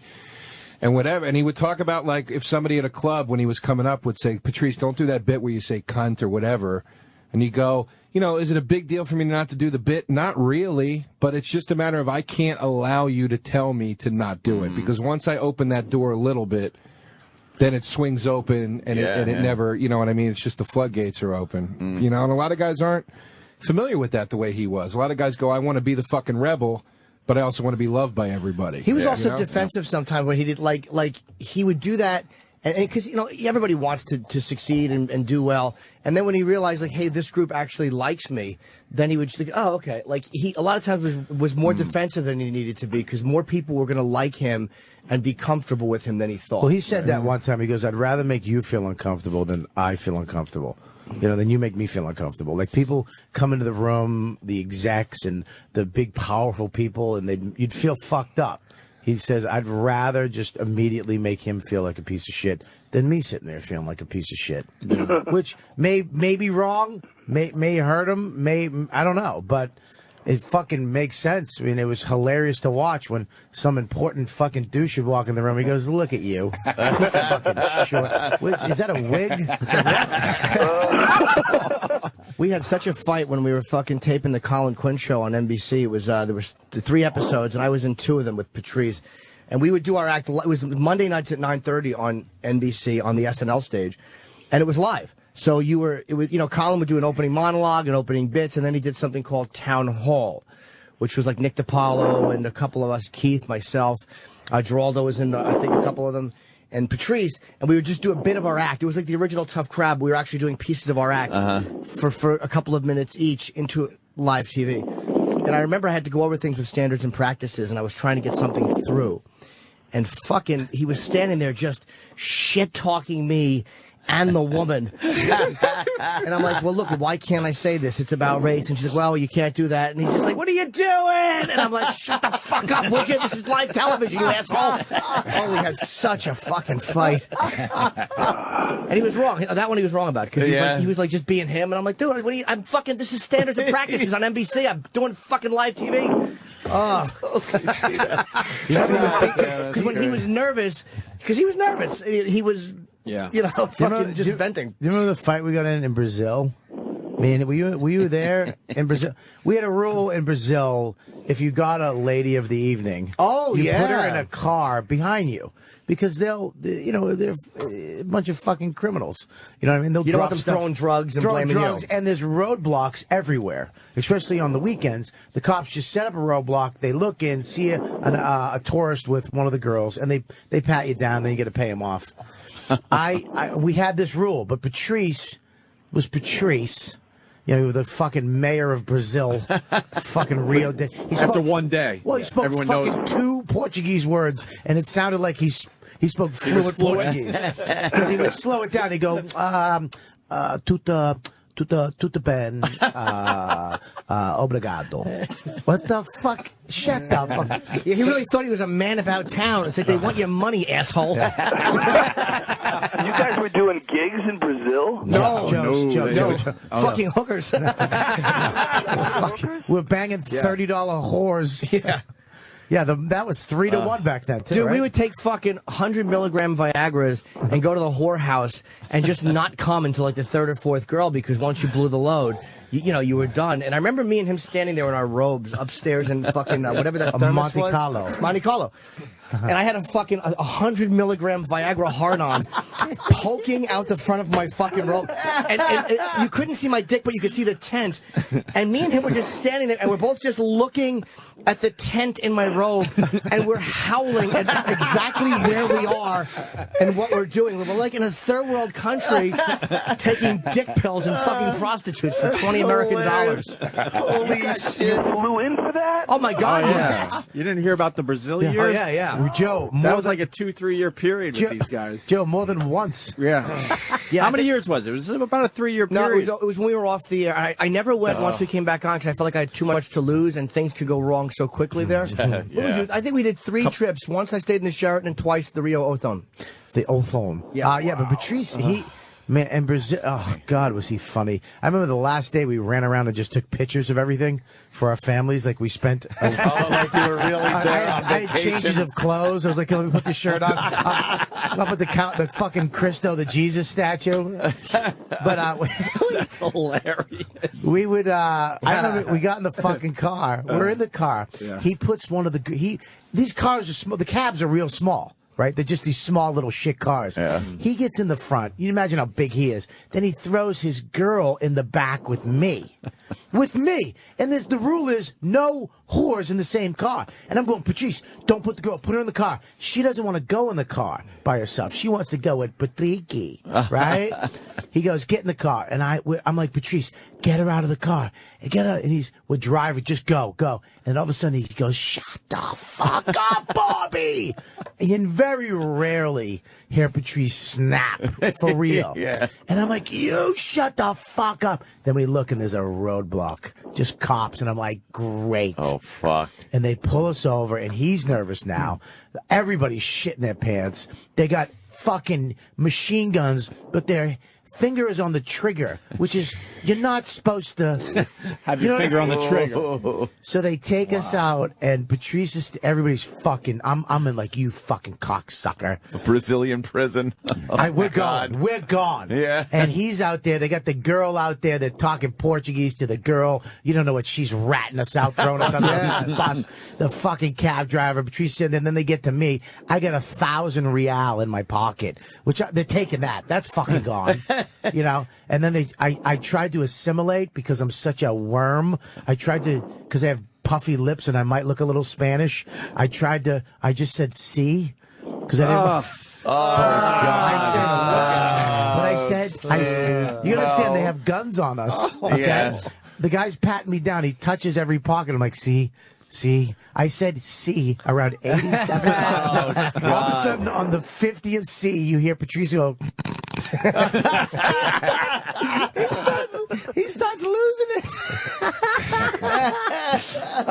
Shit. You get back in the car, he goes, you fucking idiot.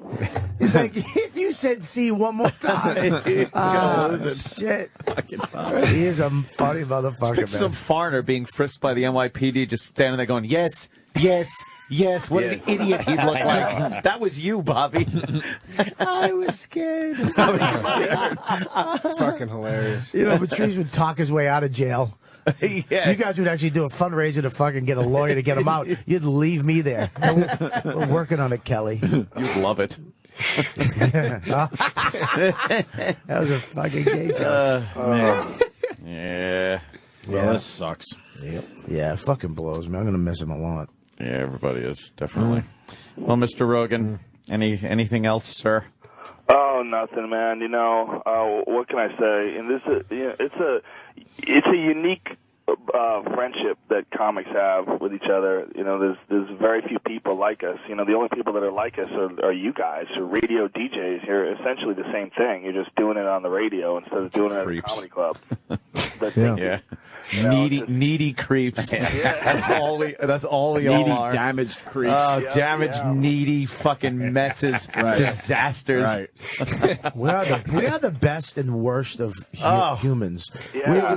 We are the. You only get us. You only get us if you fuck us up when we're young. Yeah. That's true. You have shitty parents and shitty situations growing up.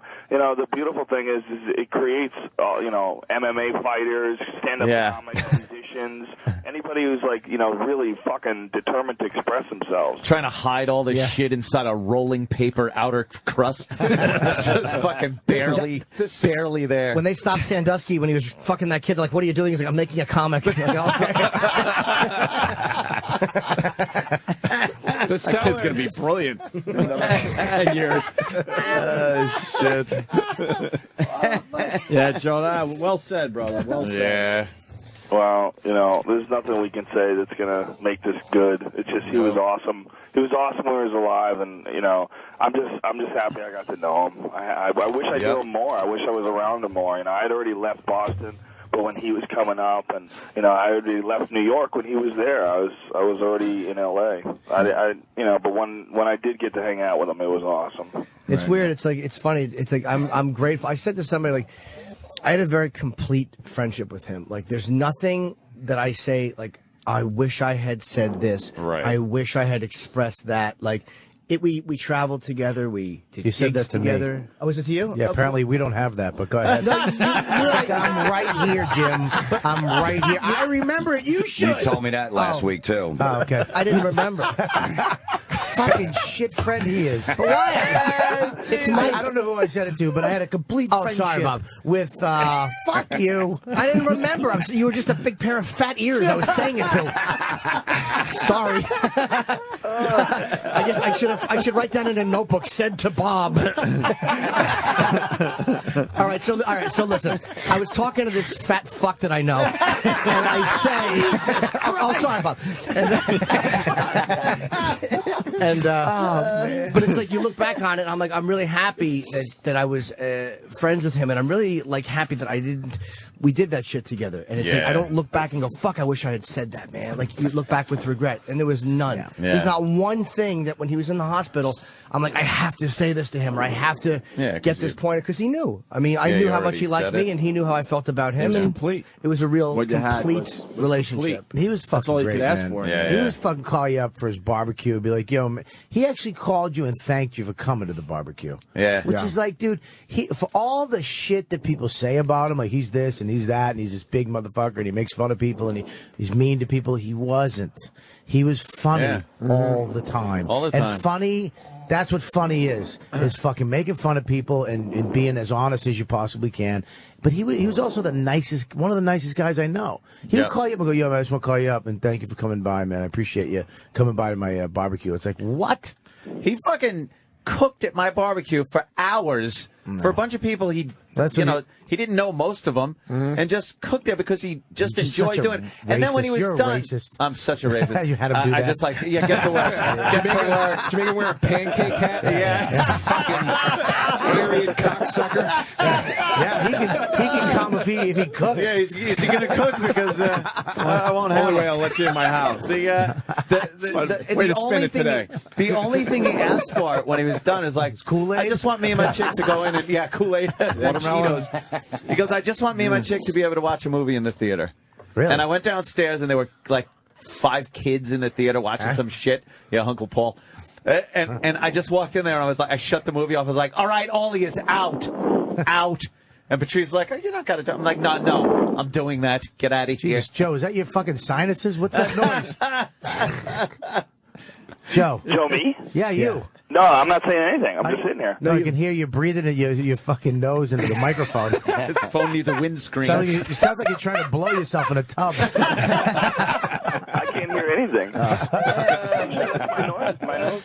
No, it's just like that's what a man breathes like. Yeah. He we're really not is used a to that. man. Bobby's heard that on the back of his neck. Yeah, exactly.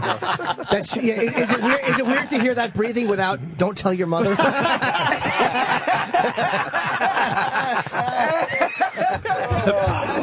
Jesus Christ. You brought it up. This motherfucking room can spin. It really is really terrible. fast. It's a horrible place. It's a horrible place. Jesus Christ. Yeah, I was walking over today with a girl, and she's like, that's really nice that everybody's going in to talk about Patrice. And I go, it is nice, but it is going to be the most evil fucking No, room. it's never going to be nice. It's going to be everybody trashing each other. We all got together down the cellar last night, and it was literally a couple minutes of, man, it sucks. What's up? How you doing? And then nice shirt. Yeah. Fucking stupid. And then it just fucking unraveled. It was fucking. Incapable of just keeping that moment Thank and emotion. God. These guys can, I know. I kind of like that. You guys man, can tip your toes into emotion, but that's about it. It's not true. That's It's about really it for not you true, guys. man. I mean, it's weird. I've had some. I think we're the most. We just don't do it in public. But I've talked to fucking him. I've talked to, I've talked to Patrice. I mean, some serious, deep. I think we're fucking crazy. That's one of the things that fucks us is that we have so We're so emotional. We have such fucking light skin. It's like fucking the crust of a fucking tapioca pudding. It's just fucking mushy douchebags we are. He's trying to make a thin-skinned analogy. Always brings it back to food, doesn't Yeah, it? he really does. It's like the crust of a delicious tapioca with a little brown sugar on it. Cinnamon. I like cinnamon. Speaking of which, can you guys send an order out right now? I'm starving over here. You know, Yeah, we can get some food. there's nobody in this room in shape except for Anthony. No, well, Florentine's in shape. Look at Let me Florentine's see. body. Look at Look at Jimmy. Florentine's Jim looks arms. good. Let me see. It's all right. No, take your shirt off, Jim. No, but I wanted to say about Patrice. I mean, you know, he did have a serious side. Like, my ex-girlfriend passed away, and he was close to her. He loved her. He's like, she was my favorite. And he called me like 3 days a week for like the first month. Oh, wow. And I was afraid to pick up the phone the first time because I really thought he was just going to tear into me. Oh, You shit. ain't over that shit yet? Ain't you fucking a bitches? But he would just call and we'd talk like that. So, you know, he did show a human side. Yeah. And then about 3 months later, he's like, you ain't over this shit yet? Get the fuck out there. I'm going to tell you what a fucking piece of shit he could be, too. I'm going to tell you a story right now that I've never told anybody. I got a couple more. I got like 4 more piece of shit stories. And I love this. I love them so much, and I understood them so well that I let this go. But anybody else should have never talked to this fucking idiot. My wife last year, I think it was last year, not this year's October, the last October, she planned a surprise birthday party for me. Huge. Okay, event. It was supposed to be 100 people and fucking burlesque dancers, and then Geraldo passed away on the night that the party was supposed to take place. So she had That was his wake. Oh, right. She had to cancel it and make it, you know, literally at the last second, rearrange everything and make it into a small restaurant. And she could only afford a couple, you know, like a small amount of people. She wanted to roast you. She wanted us to go up and roast you a little bit and fuck with you. It was going to be huge, a huge event. And she told all my friends. Patrice called me up 2 days before the party, and went, Bobby. And I was like, what's up? He goes, I got to tell you something, man. And I'm like, what's up, man? He goes, you know your wife's planning a surprise party for you, right? And I'm like, what? What the fuck? And he goes, I just want to let you know, man, because I don't like surprises. He goes, I don't know if you like surprises like that. I don't know if you like that type of shit, so... and I go, maybe you should have opened with, do you like surprises? And I would have said, yes, I love fucking surprises. I'm a lonely piece of shit. I love surprises. He was looking out for you. I But it fucking was the knew way he you did knew. it. I fucking knew you knew when you walked in. I was like, he's not surprised. It was Whoa, what a surprise! I wasn't expecting this. This is what he said. He was like, oh, shit, I'm sorry. I go, look, Patrice, you're a fucking piece of shit. You're just a fucking dummy. I go, what? Why would it matter what you think in my life? You fuck. He's like, fuck me, man. Oh, he knew he fucked up. Oh, he Yeah. knew he fucked up. He was trying to take care of you. He goes, can you just don't say anything? Just act. I go, Great. oh, Now, fuck. now you're saddled with that. I walked into the fucking party. I had to pretend I'm surprised to my wife. I just looked at him and he just a little smirk because he saw my shitty acting.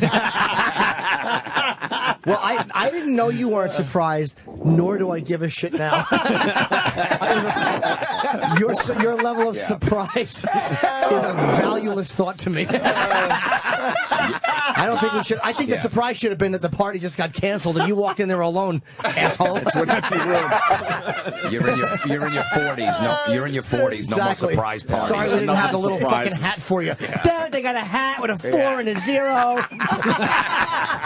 Oh, God. That fucking You know what I hurts, think you is piece of awesome? shit. One thing That that's fucking awesome. hurts. Yeah, Joe. He's an Yeah, asshole. I think it's awesome that you have a forum like this where you can actually talk about them real. Right. You know, can you imagine if you were on a regular fucking radio show or if you were, you know, forced to do some TV show just a decade ago, you would have had a horseshit through it. Yep. You couldn't really be real or be and use every word in your vocabulary. You know, it's so appropriate that we get to talk about this guy in this form. Absolutely. Yeah, and it feels good because that's exactly the type of guy he was. He didn't want you to soft soap it or bullshit. Yeah. I mean, I've been crying almost every night for a month. I mean, it's like, it's not like, comedians don't. We're all fucking a wreck over it. It's fucking. Yeah. I've been claustrophobic.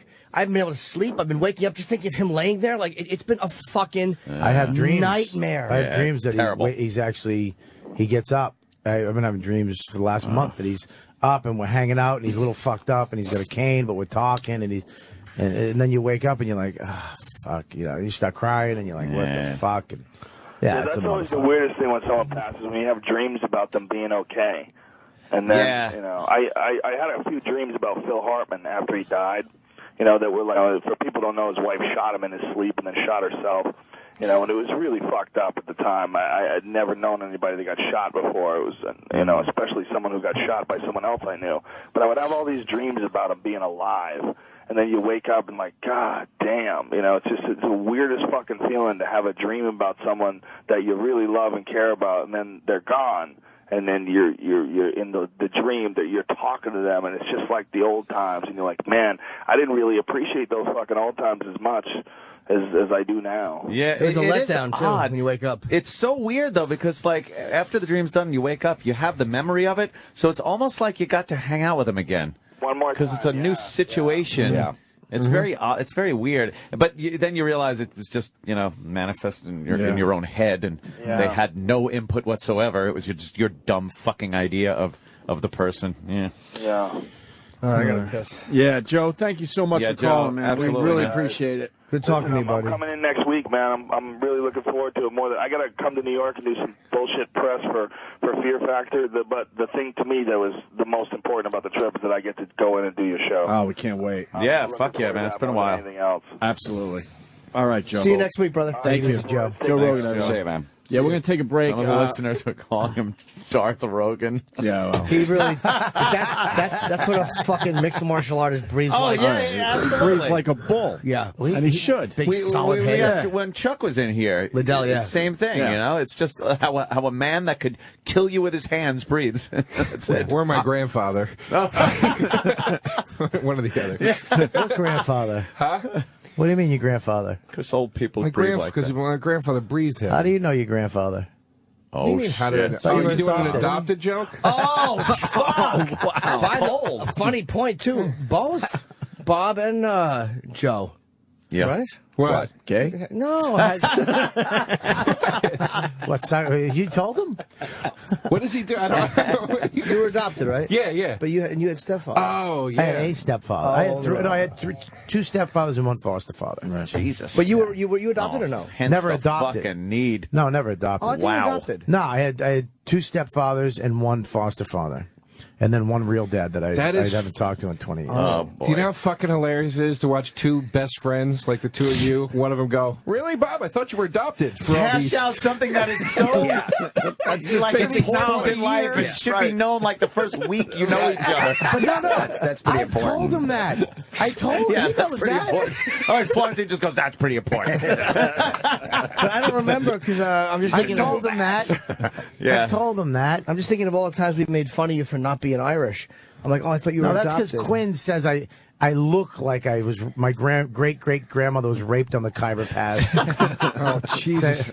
I remember watching Keith Robert. Actually, one of the first things I ever did in New York was you guys... Stop pointing your fucking thin Dick Van Dyke finger at me. Oh, you stupid fucking ligaments. Norton, Bobby, and Keith brought me to open for you guys at a college when I was like a few months into the city. It was one of the first things I ever did. And I was watching them all trash each other outside. Like, oh my God, this is the meanest thing I've ever seen in my life. And Bobby's uncle was there. And Keith just goes, God damn it, you're not his uncle. There's a Puerto Rican in this family somewhere. We're going to get to the bottom of it.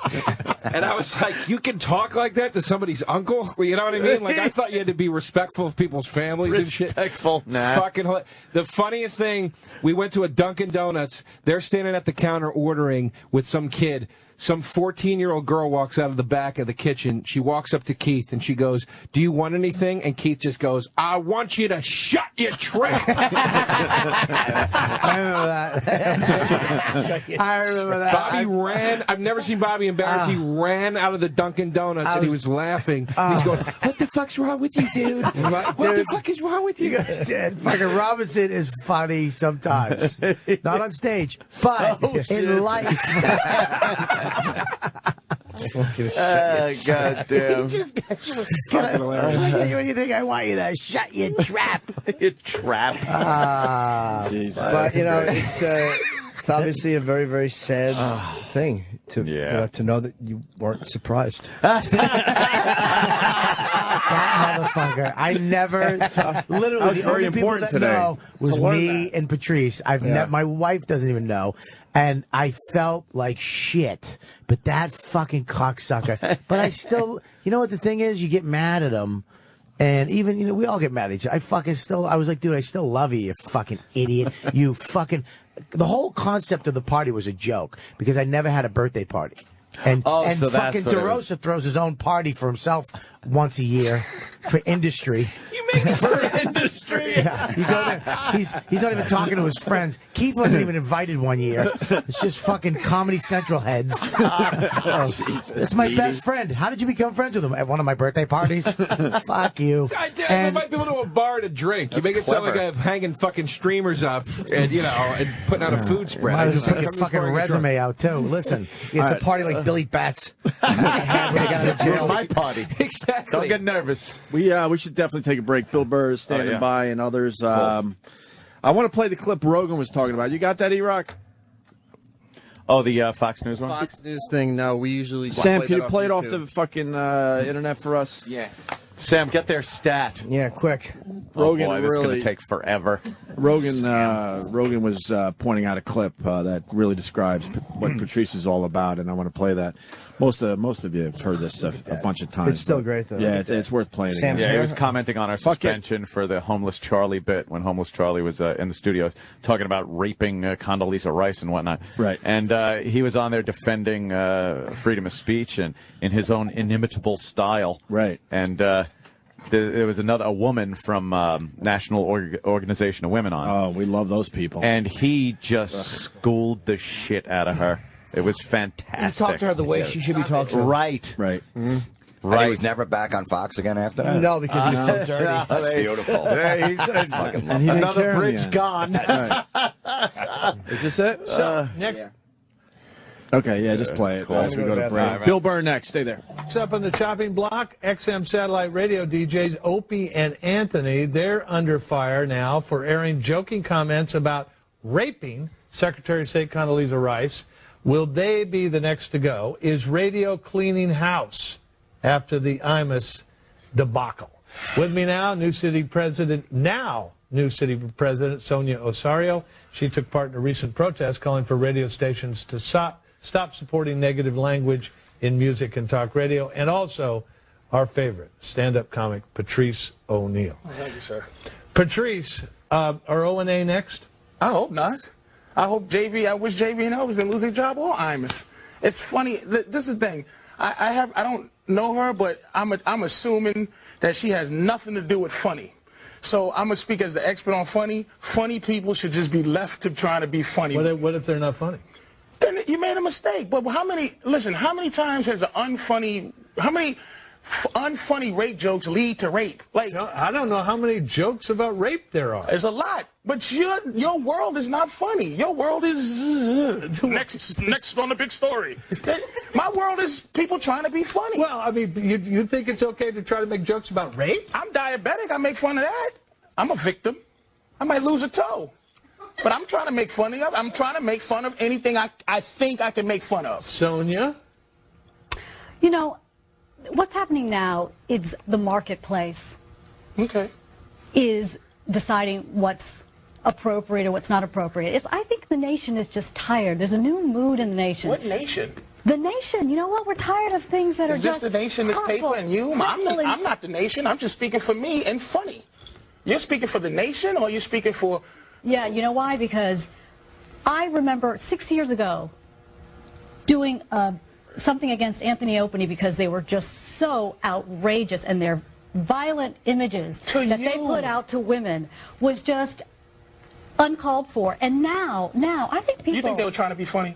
I think now people in Do this you country think they were trying to be are funny? tired. You know what? I don't care if they're trying to be funny. That's what I'm Let me saying. tell you Why are something, you Patrice. in that business? I've been to your show once, and it wasn't very funny being a woman. It was in your hilarious. Show, when you talked about... That's why she doesn't like me. I was in the paper with her, and the joke is hilarious. It's called The Angry Pirate. And the lady who wrote it in her outrage didn't even know what it meant. And anybody who read it laughed because they know what funny... You're not living in the context of funny. You're living All in the these context guys of fired. have every right to be as funny as they want.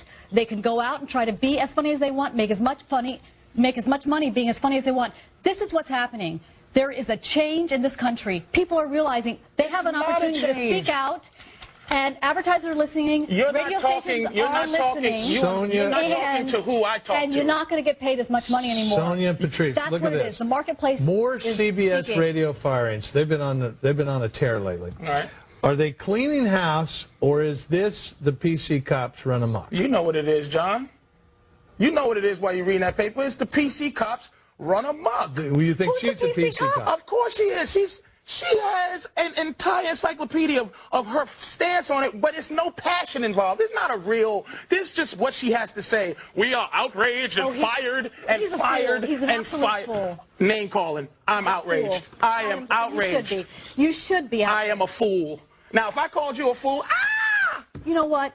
People are feeling a new sense of entitlement. Who are these to people decency in this country? Who are the people? A new How sense can you, of Patrice? entitlement So to here's my question: how can you justify a bad joke, a joke that isn't funny?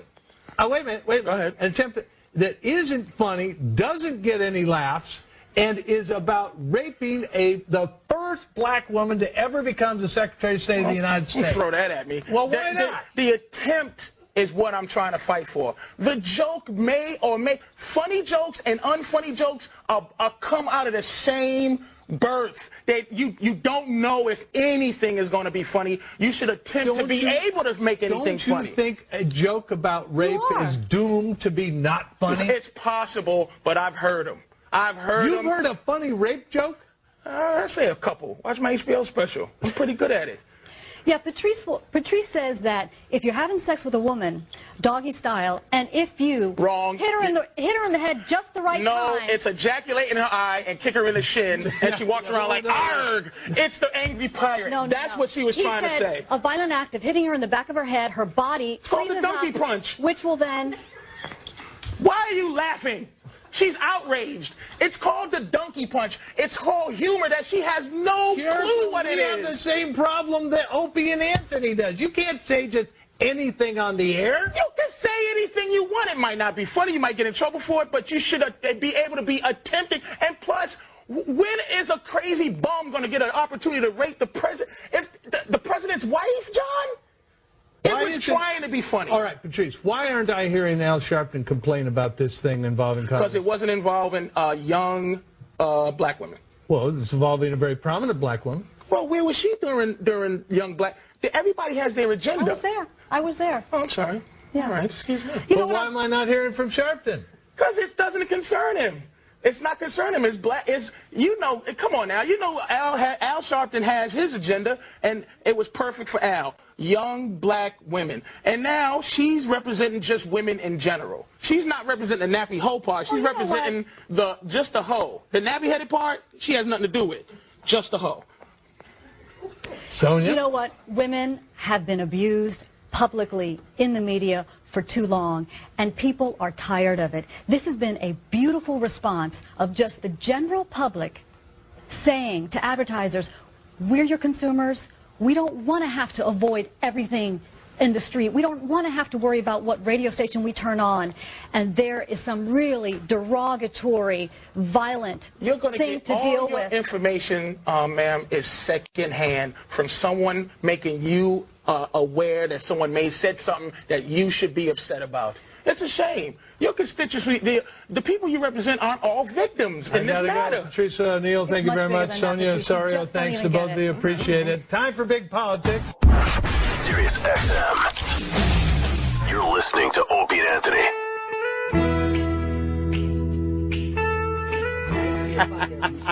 Is that a Gouda cheese? No, Bob, somebody threw up. Bobby turns every cent into food somehow.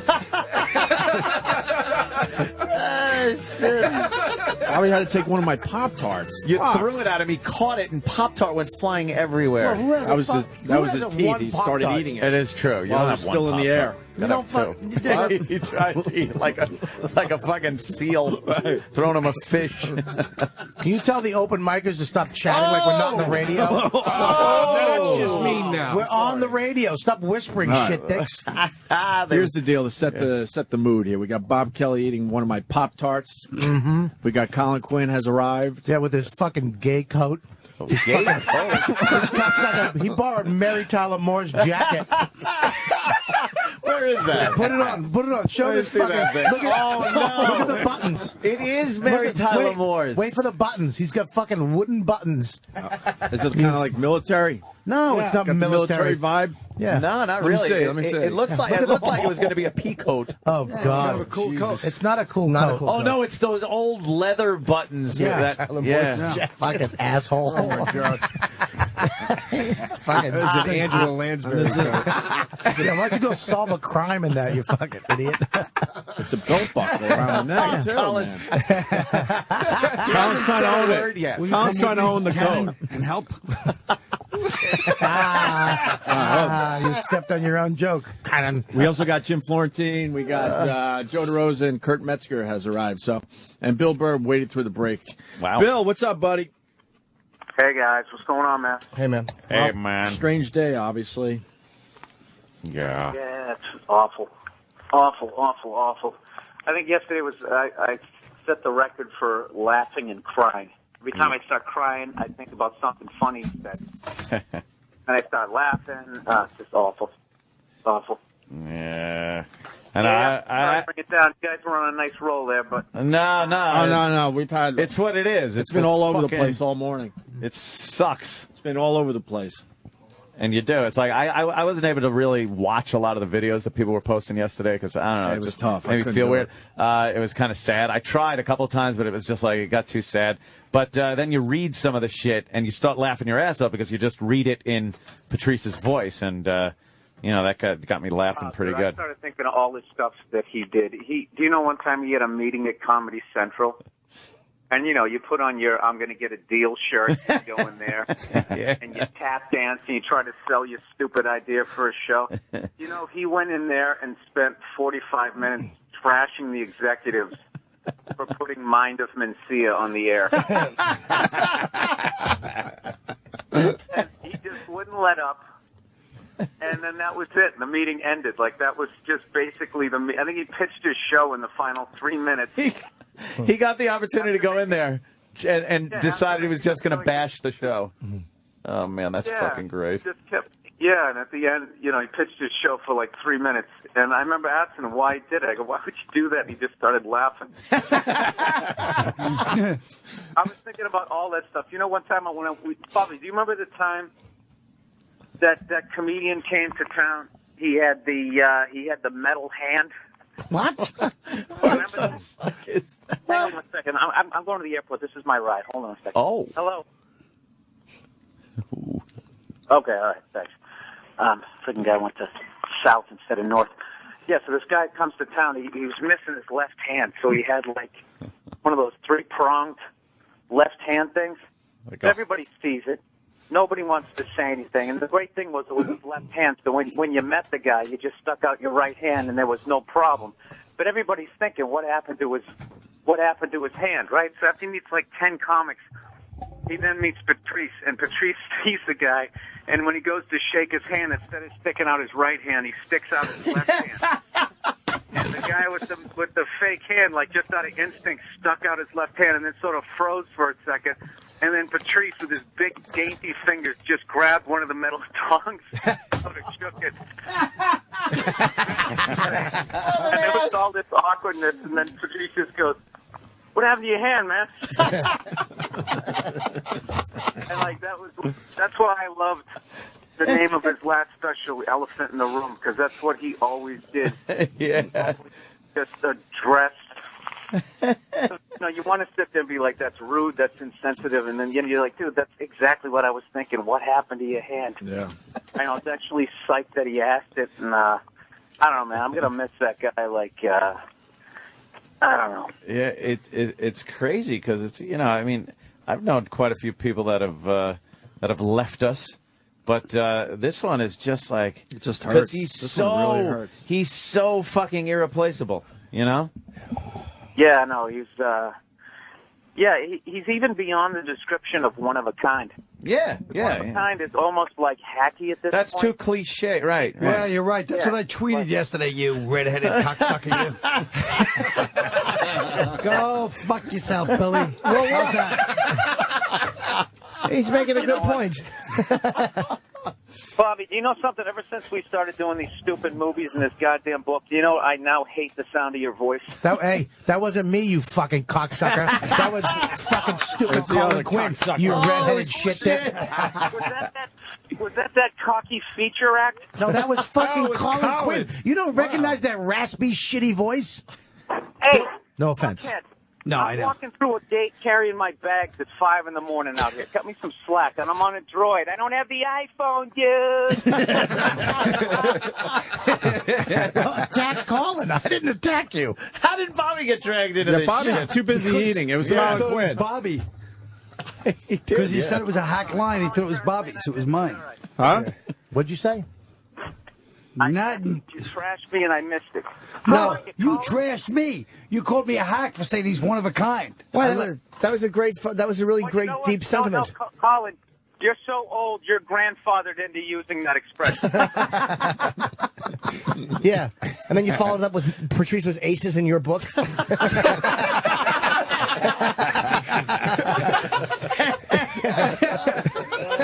I thought he was just swell.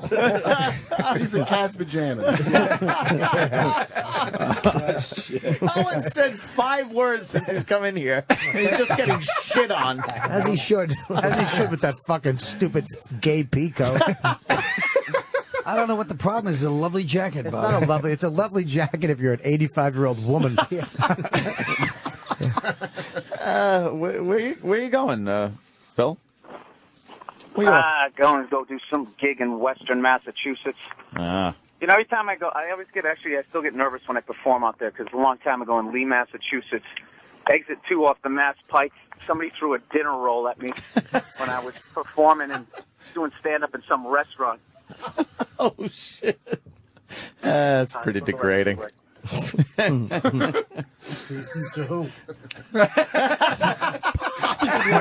my fantasy.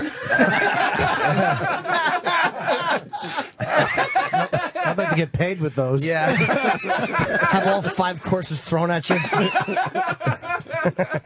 Jesus, Joe. Just like that a little too much there, Bob. Why wouldn't that fucking Arab like it? I like the fact that Bill Burr secretly hates your voice, and that came out. That makes me really I happy. know, it really did. Billy's real feelings come out. Yeah. Holy shit, he snapped, right? Yeah. All right, or maybe not. Ever since we started doing stuff together, we never call for fun anymore. It's always like, yeah, we got to edit this thing. I hate you guys. What are you doing, a book on tape or something? No, we're writing a book, stupid. Oh, sorry. Like you should have. Yeah, I know. You should write a book about your fucking... I'll do that. Oh, your midlife crisis. My I had midlife crisis going on at 12. Yeah. I swear. Well, I hope that Dummy wants to buy a jet ski for his pool. Come on over, guys. How many parties can you have? It's never going to fill the hole. Fucking asshole. Just get old gracefully, get a pair of glasses, and borrow Fag's coat. Well, I'm not sure I like my new nickname. Yeah. You don't like that one, Colin? Fag's coat. Yes, Jimmy. It is. If you're writing a book with Bobby, I hope that someone is doing the spell check, because it was very sad yesterday. We were all telling each other before the news broke. God. And, it's always nice when Matt Frost called me, but when you get a text from Bob Kelly, can you read that right there under the photo? I said he wished he could. You can't. Get his glasses. Oh, God, yeah, okay. Yeah, Can I read it? Can I guess it? Wait. Wow, you're squinting bad. Wow. Anthony. Get Boy, LASIK. Anthony, we're on Jim. radio. They don't know you can't see. I Fake can't it. see. Wait, you Can can't I- read that? No, I can. I have to squint, though. You want me to? Really bad. Yeah, just I put off alibi for right under the picture. I put off glasses for Under the 3 picture. years. Jesus I've been Christ. squinting. Now it just hurts. He Yeah. Just he passed, Jim? Yeah. But do you understand what he wrote there? No, don't. Yeah. Let's see if he does. P-A-S-T. Jesus Christ. He wrote, he passed. Yeah, no, I'm sorry that a friend passed away, and I fucked up on spelling, you nerd. No, I wish I met you back in high school. I would have beat the fuck out of you and took your money. This is not. You're not. Jeez, Bob. This is not putting the I before Just a E. little Norton going, you spelled that wrong. Shut up. It's a basic. Oh, right. Just because Patrice died, that doesn't explain you being monumentally stupid. That's not the excuse. Hey, What did he die? Did he take your fucking brain with him? It would be like pass. Did Keith do Like that? P-A-S-S. No, Keith didn't do it too. E-D. Yeah. Yeah, pass. Yeah. He wrote it as intense. I wrote it on the iPhone. The iPhone fucked You it could up. blame the iPhone. Autocorrect. Yeah. I do that sometimes. I'm like, fucking spell check. It did. Goddamn iPhone. Well, here it is. I get the call from Matt. I wrote. I turned on to make sure that he knew, and I just wrote for him because I didn't know if he knew because he was on the. I don't know if he answered his phone. I wrote that, and it just did that, and I was in bed, and what am I going to do? But I fucked up. I apologize, Jim, for not spelling it correctly. I'm not. No. I'm very grateful it happened. It was my one laugh of the morning. I was like, oh, thank God, this idiot is still himself. This is fucking mean. You know, in defense of Bob, he's become a way better speller. I remember way back in the day, he was sending me an email, and he called me a faggot, and he spelled it F-A-G-I-T. Oh, no. Oh. I was trying to say it like spelling it phonetically because it was with an accent. Faggot. I ain't watching either. Spell phonetically. F-I-N. Spell phonetically. Go fuck yourself. Do you remember that dude, that treatment? Remember you had me look at your treatment, and I tried to trash you about your. This is hilarious. It was unbelievable, the spelling. Like, it was disturbing. Right. And I go, Bob, Bobby, your spelling's crazy. He goes, so. That's all. I didn't go to school, Kurt. I didn't go to school. But how about, can we just stop and focus for 1 second? The fact that you, insecure, fucking lame ass, gave Kurt your treatment to look over. A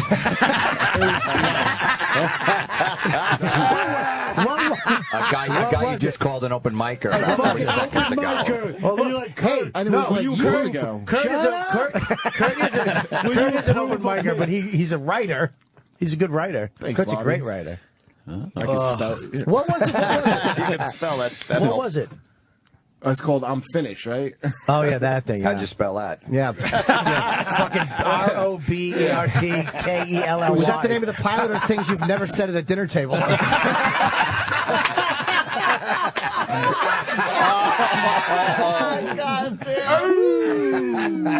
That's it? Just one? That's it? That's too good. That's it? Just one? That's a home run. We're not like Rich Voss. that's We a don't fucking get greedy home and try to run. pile on and bomb. Yeah, that's true. That's right. That's one. You always get. I always like when Voss is here because he'll always end the fucking fun. Oh, yeah. He gets greedy. First of all, there's no second of all. We were trying to tell him last night how dumb he is. And the difference, he goes, "You're dumber than me." I'm like, I'm not dumber than you because I know I'm dumb. I admit that I can't spell. I know I'm stupid. You think you're smart. He said on his really does, podcast, put the head speakers on. He's talking about headphones. The head speakers. He called them head speakers. Bonnie, put the head speakers on. And Bonnie just went, head speakers, Rich? Really? Yeah, because he tried to blaze past it, and Bonnie goes, "Head speakers? Are we gonna go back to that for a minute, Rich? Are we gonna talk about head speakers?" He is the dumbest fuck. I am fully aware that I am stupid. Yeah. In many areas, but I know I don't certain like things. what Bobby's doing right now. This is like when somebody blows the game and before the press trashes them, they go, I take full responsibility. Very good. Yep, that's exactly what he's doing. Yeah, Bobby, Jesus. Get me ahead of the Well, story. when you're right, Bill. Why don't you shut your face? I hope your phone dies. Bill, anything else on Patrice? Any stories? I mean, you guys started together a long time ago, man. God, I don't know. No, because then I don't know. I don't even want to think about it. It's just too fucking sad. Isn't it? Just, I can't. I just, I don't know that I'll be able to wrap my head around him not being. All I can say is I'm psyched he got to do your show because your fans got to get a glimpse of what it was like to hang out with him, because you go on there. Obviously, he wasn't doing his act, and just really seeing like how that guy on stage and off was just—he was just the funniest fucking guy I ever met. Yeah. There's literally like days and days of material that could be played from the show of him just hanging out and bullshitting about everything. People are. That bit you guys did, sorry to interrupt, that bit you guys did, the up and down game when Patrice laughed. Oh, yeah. That's... Like that, Well, you know, from his soul. I thought he was going to pass out. Like, I used to watch that thing like 5 times in a row by myself, and I would be crying, laughing. Yeah. You can't not laugh watching that, yeah. The thing... He gets up and he's walking out of the studio still laughing. The door closes and you can still hear him laughing. Through a soundproof door. I remember I couldn't wait to show Patrice what we learned that Bobo could do. Because at that point, we saw Bobo do that a bunch of times, but we knew Patrice would bring it to a whole new fucking level. Fucking great. And we were so excited, like, Patrice, wait till you see what we got for you today. And I never expected that reaction. I knew he would enjoy it, but I never expected just that complete breakdown of control. Oh yeah, laughing. yeah. He was doubled over doing an old man shuffle out the door because he could not even hold himself up. He was laughing so hard. Yeah. No, my favorite part is Jim never breaks character and just keeps going. Yeah. Keeps going. Start talking about the Mets. I never would have been able to hold it together. When Yeah. started repeatedly screaming, "Oh my God! Oh my God!" That's the funniest. That's the funniest thing ever. Watching him, you know what's great too is when you watch him shake. When he's about to lose it, and you watch him, he's sitting in the chair and he's smiling, and then you just see his body losing control. He starts to like shake. But the people don't know, Bobo, he would take his pants off and he would get hard if we talked about sex. But as soon as we started talking about the Mets, it would instantly go soft. It was the most amazing thing I've ever seen in my fucking life. And he never knew what we were doing. He's such an idiot. Yeah. And so Jimmy, would go back and forth and watch this thing get hard, get soft. Yeah, get talking hard, about her big juicy tits. And he'd be like, yeah, and he would put his hands together and grind his hands. Right. And his cock would be rock hard. And I would go, but really, I mean, what are the Mets going to do about right field? I mean, it's not going well. And he would go, yeah, well, they got to get a draft pick. And he would just start talking about the Mets, and his dick would go soft. Wow. Like within seconds, though. Within seconds. Have you seen the clip, Carl? No. Well, the clip doesn't. Seen it either. I gotta The see clip this. doesn't do it justice because we had to hide the whole. I'd like to build up fact. to that and start with like Louis Pasteur and his experiments. Work our way up to Bobo losing his magical arm. dick. I don't think the actual clip does it justice because we had to hide Bobo's Right. dick for the YouTube and all that shit. But the laugh is censorship, just man. contagious. Fucking Censorship. Yeah, no, that's one of those laughs where even if you didn't know him, you're just laughing at how hard somebody's laughing. Man. Yeah. Yeah. I don't think I've ever seen anybody laugh that hard. No, fucking. And he had the Great. greatest laugh, so you just combine the two. Oh my God! Everyone in the room would be laughing just as hard as him. Why does we would Opie follow have his lead? Why does Opie have a fucking coat thing? Why does he get to hang his coat and hat up, and you guys don't? Do you know what a pain in the ass it was to get that coat rack put Why in do you here? have a It was coat for rack? everyone. There's only two. Everyone? There's There's two two fucking prongs things. on it. Everyone. Who's going to walk behind you and hang their jacket? I asked for a goddamn coat rack. You put it up right behind you. Your stuff's up nice and neat. These fucking scumbags have to look at his all on his chair. I'm not even wearing one He doesn't even have a today. coat because he doesn't I like know that he can't hang it. I know it's mild. Hey, Colin, you want to hang your jacket where Rhoda hangs hers?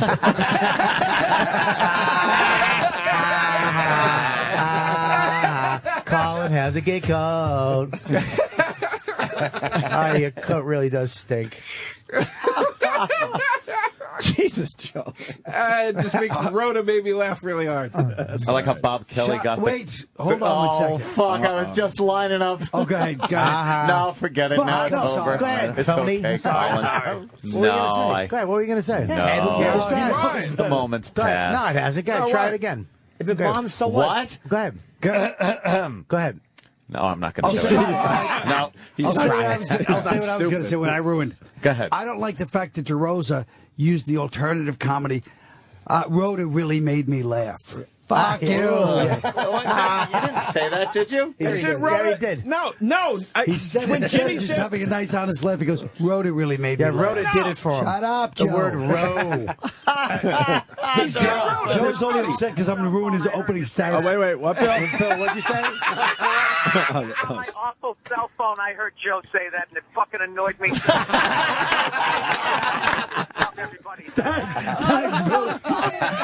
Billy. all right, well. Boy, that turned. Fuck you, cunts. God damn it. All right, there. Why don't we let Billy Burr go? It's up to him. You want to go, Bill? He's at the airport, right? Yeah, I got nothing left. The trash ain't coming my way, so why don't I hang It is true. You know it's coming. The winds have changed. You can tell. Still pay a pounding. I can smell them when they're coming. Yeah. See you, buddy. All right, Bill. Bye. Thanks, man. See you, man. See you, Bill. See you guys in a few days. See you later. Even Piers Morgan had something to say about Patrice. Yeah, and you want to play this clip? Gets it all wrong. Did you hear the local clip? You guys would appreciate. I should play it for them. Yeah. The Fox 5 clip first. Colin, did you hear this yet? No. Oh God. This was the only laugh I had yesterday. It was Fox 5 here in New Was York. it, what's his face? Greg Kelly? Huh? Gutfeld? No, Kelly. Who's Greg Local Kelly? guy, I don't know. Local Entertainment guy. reporter Yeah. for Fox 5. No, he's just somebody else. I mean, it's sad. It's a 20-second obit, but listen to the end of this thing. Sad news tonight from the entertainment world. Comedian Patrice O'Neal has died. O'Neal died this morning from complications from a stroke he suffered last month. The Boston native appeared in September's Comedy Central's roast of Charlie Sheen, where his struggle with diabetes was a punchline for many jokes. O'Neal was a well-known presence on talk shows in the stand-up industry and was a frequent guest on the Opie and Anthony radio show. He was 14 years old. 14. Come on. Patrice was 14? 14. I thought he was older. Can you believe that? That's an amazing career for a 14-year-old. Fucking prodigy. Jesus. What'd you say? He was the Doogie Howser of comedy. What did What's the rest funny? say? We were talking yesterday about the roast and how he was all the jokes about diabetes, and I was saying how like 18 different people tweeted that it should have been me. To me, why wasn't it you? It should be you. I texted you that. We were just forwarding those to you, Colin. And then Amy Schumer said she got like 100 and something. I hope you get ovarian cancer because of what she did the Holy roast. So they're like, shit. you know should what? die, bitch. Dude, on that, Wow. I wrote for that roast, and it was so hard to come up with shit to make fun of Patrice because that's all you could get him on was he has diabetes or he looks like a gorilla. Like there was no Jesus Christ. But that was the only that was the only thing. Like I the think only we just found the punchline. eulogy writer. The next day. But seriously, there was no like. Seriously? There was no there was no real things to make fun of him about. It was hard to write jokes about him, so everybody wrote about that shit. You know what I mean? Like nobody had. He's still trying to be serious. Kurt, shut up. You called him a gorilla. Stop. I didn't. You called him a gorilla. Amy Schumer did, And you she exposed deserved- yourself as a horrible hack that can only pick up two subjects, and now all the anger towards Amy is going to be focused on you for the next 10 years. It's not going to be. Yeah. He was hard to hit with jokes. His at Muppet eyebrows on fucking Twitter. Shut up, Joe. Jesus, Joe. God, Kurt's not taking his shit. I love it. to beat up Joe. Kurt's gonna use those fucking huge rape hands.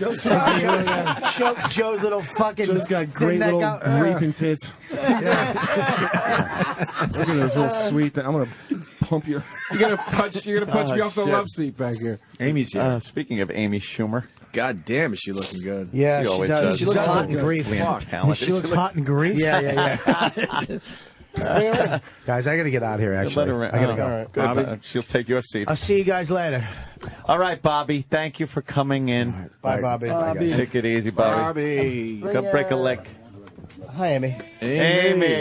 Hey. How are you? Take Bobby warmed up the chair for you. I'm sure it's sweaty. Hi, honey. Hi. Hi, Amy. So Hi. Kurt writes all your jokes?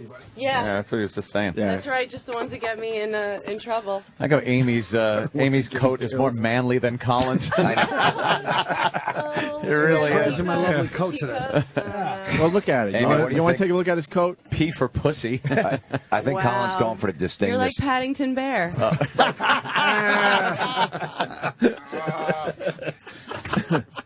Right, you're a distinguished gentleman's coat. Yeah. That's what he's going for. What do you think? Yeah, he's definitely hitting the nail on the head there. Show with a nice collar buckle. Yeah. It does. It has got collar It's a buckle. handy ball gag. No buckle. longer a man. You guys really should switch coats when we're done here today. Yeah. Why are you holding your coat? Because everyone asked me to show it to Amy. I was just displaying it. I was doing what I was Colin, you told. want me to hang up the coat? You think someone's going I to was steal it? wondering why in the middle of this, like, trashing, Norton just sitting there scowling at me. He was what's his fucking problem, man? He was waiting his turn. He was. But you know what Billy was revving saying up. about Patrice? Yeah. I was thinking that just reminded me when we started doing the show, and before we did Tough Crowd, we did it on NBC a couple of times. And I remember I was always like, "Oh, don't leave him alone." You know, he was just like so new to the business. It was like the only thing he'd ever had, and I knew like, don't leave him alone with any of these fucking NBC executives. Oh shit, yeah. And then I remember one time just walking in it, and it was like a soundproof office. Like every time I left him alone with Lauren, anybody, something horrible would happen. But just a soundproof office, and it was like some guy from the West Coast was in town. It was just him and the guy on the West Coast. And he was sitting there, and I looked over at the guy, and he had this horrified look on his face. And Patrice was talking as if, yeah, a couple of guys having a conversation. And I just walked in, and I heard, like, pussy and bitches. Like, he was just, like, spouting to this, like, white guy in his 50s in a fucking suit. But he's just, like as if he's having a conversation with fucking, you know, Will at the cellar. Yeah. And it's just like, and the guy just had this horrified, like, his face was pasty white. He gave no respect. No. That's Look at Colin. That's what he would do, though. Yeah. It's a pretty accurate description. He gave him no respect. Yeah. People that didn't deserve it. Another no. big producer once. I remember at the cellar, this guy was doing like a movie, and it was like, hey Patrice, like, and I thought I still said there had to be a slight scintilla of non-destructiveness. I go, Patrice, this guy's doing it, and the guy goes, "Hi, I heard a lot about you." And Patrice is at the bar at the cellar, and he turns around like fucking royalty, like this, and then just turns away. A little dainty handshake. Yeah. Jesus Christ. He drove me out to one of Ant's barbecues one time. He was like, "I'll pick you up." And I was so touched that he was giving me a ride that I spent 2 hours making him these rap CDs. I made him like 3. What are you, a girl? Thank you. Oh my God, Colin, give him your coat. Give him your coat. Did you talk in between songs too? A personal story before every song. Wow, Joe. I made him 3 rap CDs. I was like, these are songs he probably doesn't have. He'll Now, appreciate Jerry, this. I imagine the band striking up the music. Oh, what a Oh, Jesus Wow, Christ. A mixtape for Patrice. Trying to do this now. I can't. What were some of the songs on there? It was all rap songs. Give me a couple. They were all like I Need like Love you're gonna by know any Cool of it. J. Yeah, I Need Love by Cool J. Doing it. Yeah, doing it well. Hey Love.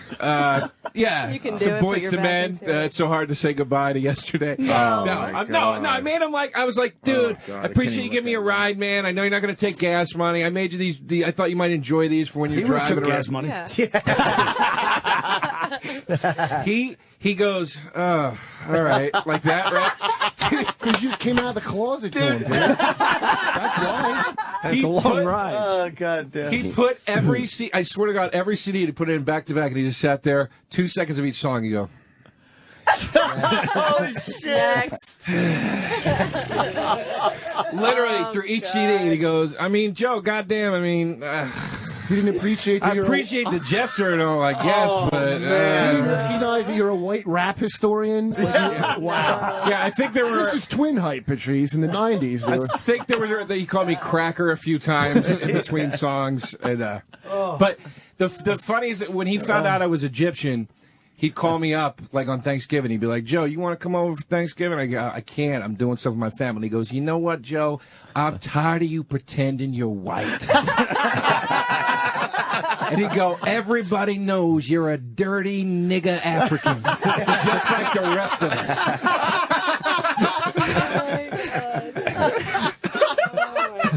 I remember when I sent Patrice a text that I was having a kid. He calls up. I see him call him. I think he's going to congratulate me. He's like, but the first thing he says, please tell me the bitch is white. That's all he said. Oh, shit. I'll never forget, I was at the comic strip Christmas party, and I brought this girl, and she was really hot, and Patrice is just looking her up and down. He goes, you got this in the bag? I go, yeah. He goes, so I could say whatever I want? I go, yeah. He goes, you sure? I don't want to ruin it for you. Why would you say yeah? Why would you say yeah? I was like, no, it's fine. So he just went over. He goes, you like this guy? And she's like, yeah, he's really funny. He's like, do you know his opening joke is the difference between alcohol and marijuana? You realize that? She's like, yeah, he's really funny. Yeah, I know that one. That's good. You realize he does voices of puppets on TV. That's like my favorite show. And he goes, you're just a dumb bitch. And just walks away. And the girl's like, how can you say he's your friend? I'm like, he's joking. She's like, how is that a joke? He just called me a dumb bitch. Holy fuck. Oh, Jesus Fucking A. He ended a couple of my relationships early. Yeah. He did, yeah. Early. Just, you'd see him get that look in his eye, like, and you didn't know what mood Patrice is going to be in. He could be the most lovely, like, little angel, or he would just slowly turn. It was like slow-mo, and I saw him sizing up the dude I was with, and I'm like, no, running over. It was too late. Just trashed this guy's life. The guy, I don't think he ever got an erection again. I'm serious. I went to a dinner party one time. We used to have the same manager, and they invited us to this dinner party. I showed up with a second date with the girl, and I was trying so hard to impress her. I walk in with her. Patrice goes, hey, what's up, Joe? Who's this? And I go, it's Melissa. And he goes, hey, Melissa, did you fuck him yet? Oh, did you fuck Joe yet? And she goes, no. And he goes, you should fuck him. He's a good dude. Fuck this dude. And I'm like, all right, let's have hors d'oeuvres now. Obviously, Amy Schumer is here, and now Louis C.K. has entered the studio. Hey, Louis. Morning, guys. Hello. How you doing, man? Like everybody that Twittered yesterday. Yeah. I didn't amazing. tweet. You didn't tweet? No. I always feels phony. Phony, really? Well, the thing, my heart goes out to Well, yeah, it family depends on. Well, if you word it like prayers. Colin, then it comes off as insensitive and hacked. No, Put it's on not Colin's coat and say it. No, it's not that it's phony at all. It's just to me, you know. It's just not your thing. Yeah, I don't know. Yeah. I never tweet about anything, and so. And all of a sudden you can tweet about something like. Yeah, I don't know. I don't know why I don't do it. Because Okay. I don't love anybody that much. I don't care. Wait till you see Colin's coat. I made a witty remark. Oh boy, he's But I defending happened it. to, at the beginning of my witticism, I happened to throw in Patrice's one of a kind. So, you know, Yeah. people kind of let it One of slide. a kind. Right. So then They Bill broke Burr the just calls on mold. the phone and he's from the airport. Mm-hmm. And goes, yeah, I don't want to leave any tweet like some one of a kind, some hack fucking quote. And I thought at first he saw my quote and was busting my balls, but he was just saying, He really was meant even it. worse. Even worse, he really meant it, not knowing what you wrote. Terrible. How about the fact that he didn't know what you even wrote? No. Yeah. No idea. That's And he didn't insensitive. bother to investigate the full thing that I wrote. That's what hurt the most. True. He just picked out the one hack. One, you know, showing your age part. I told my kids this morning about Patrice, and you know, and I listened to because I told them I'm going here afterwards, and then all his friends are going to be here, and so I turned it on, and there's fucking. Is he here still, Bobby? Did he leave? Bobby just left. Yeah. I turn it on, and he's not even saying anything. He's just we're all at the fucking cellar last night, and he's just telling a story.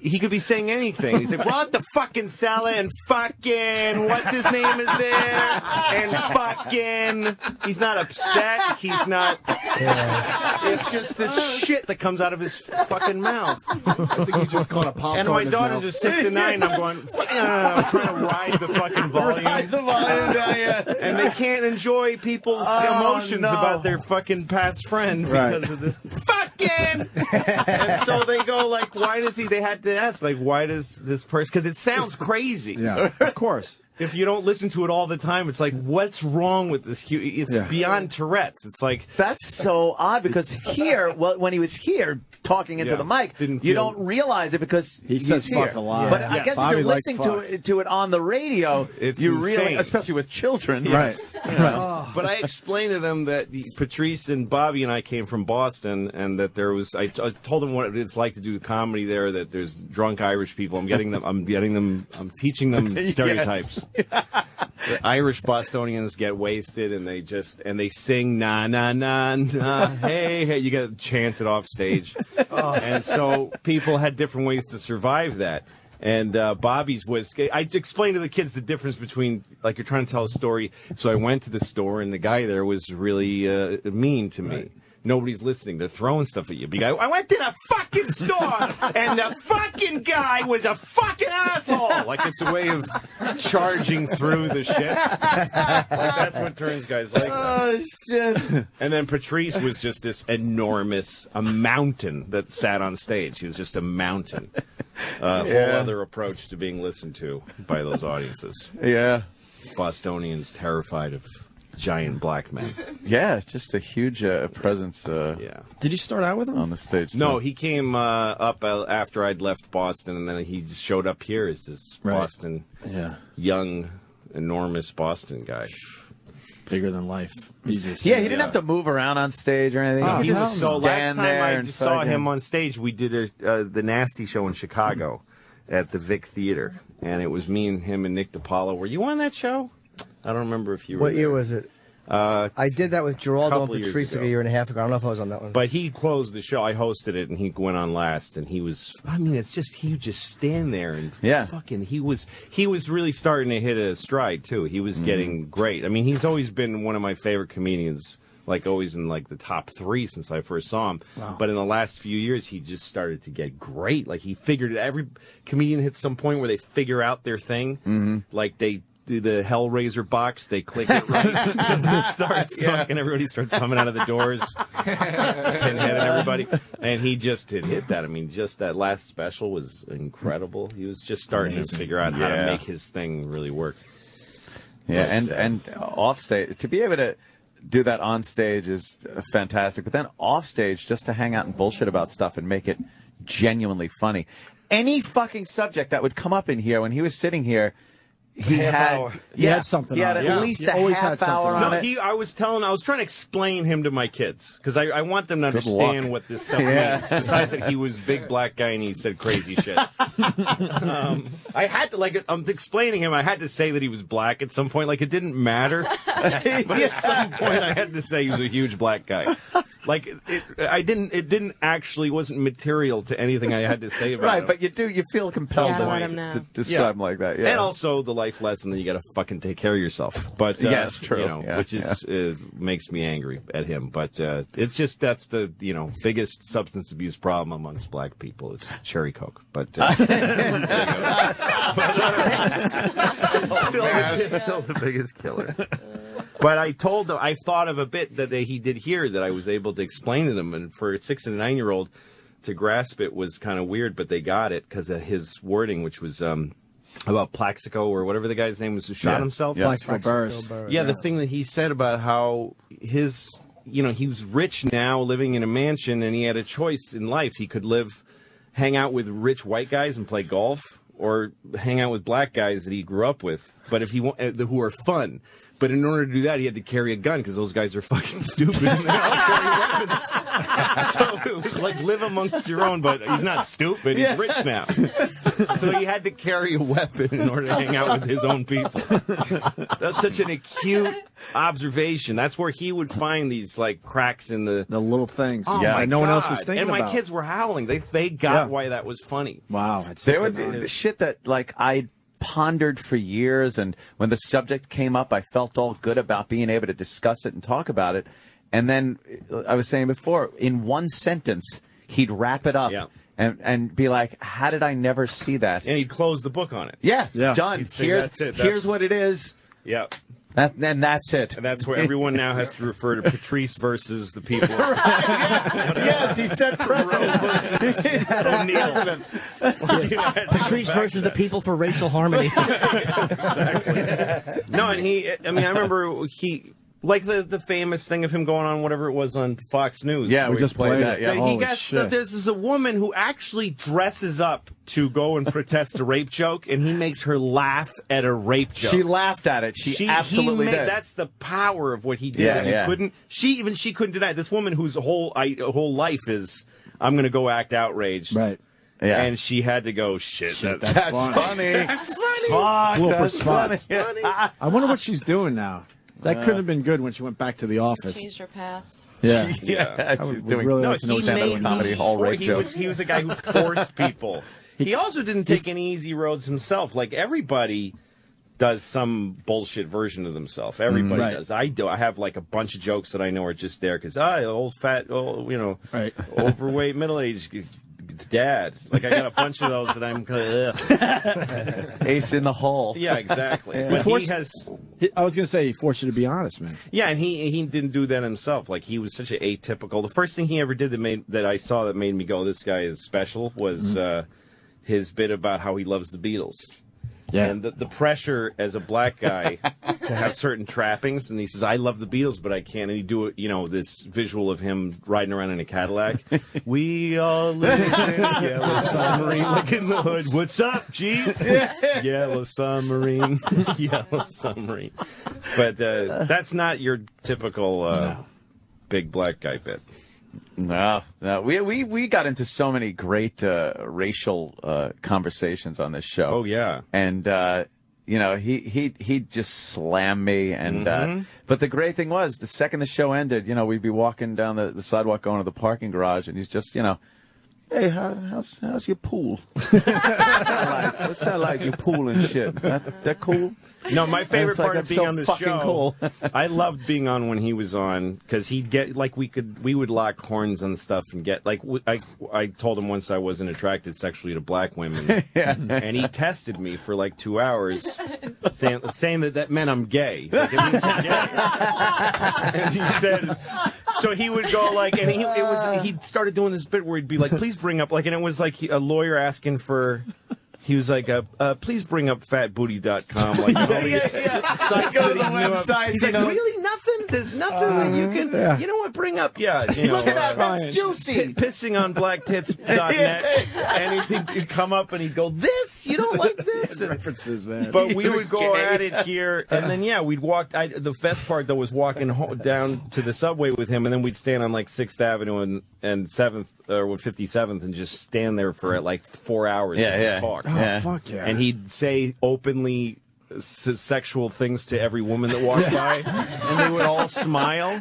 You look delicious. Yeah, he's just like, look at you with those pants. Right. What kind of panties you got on?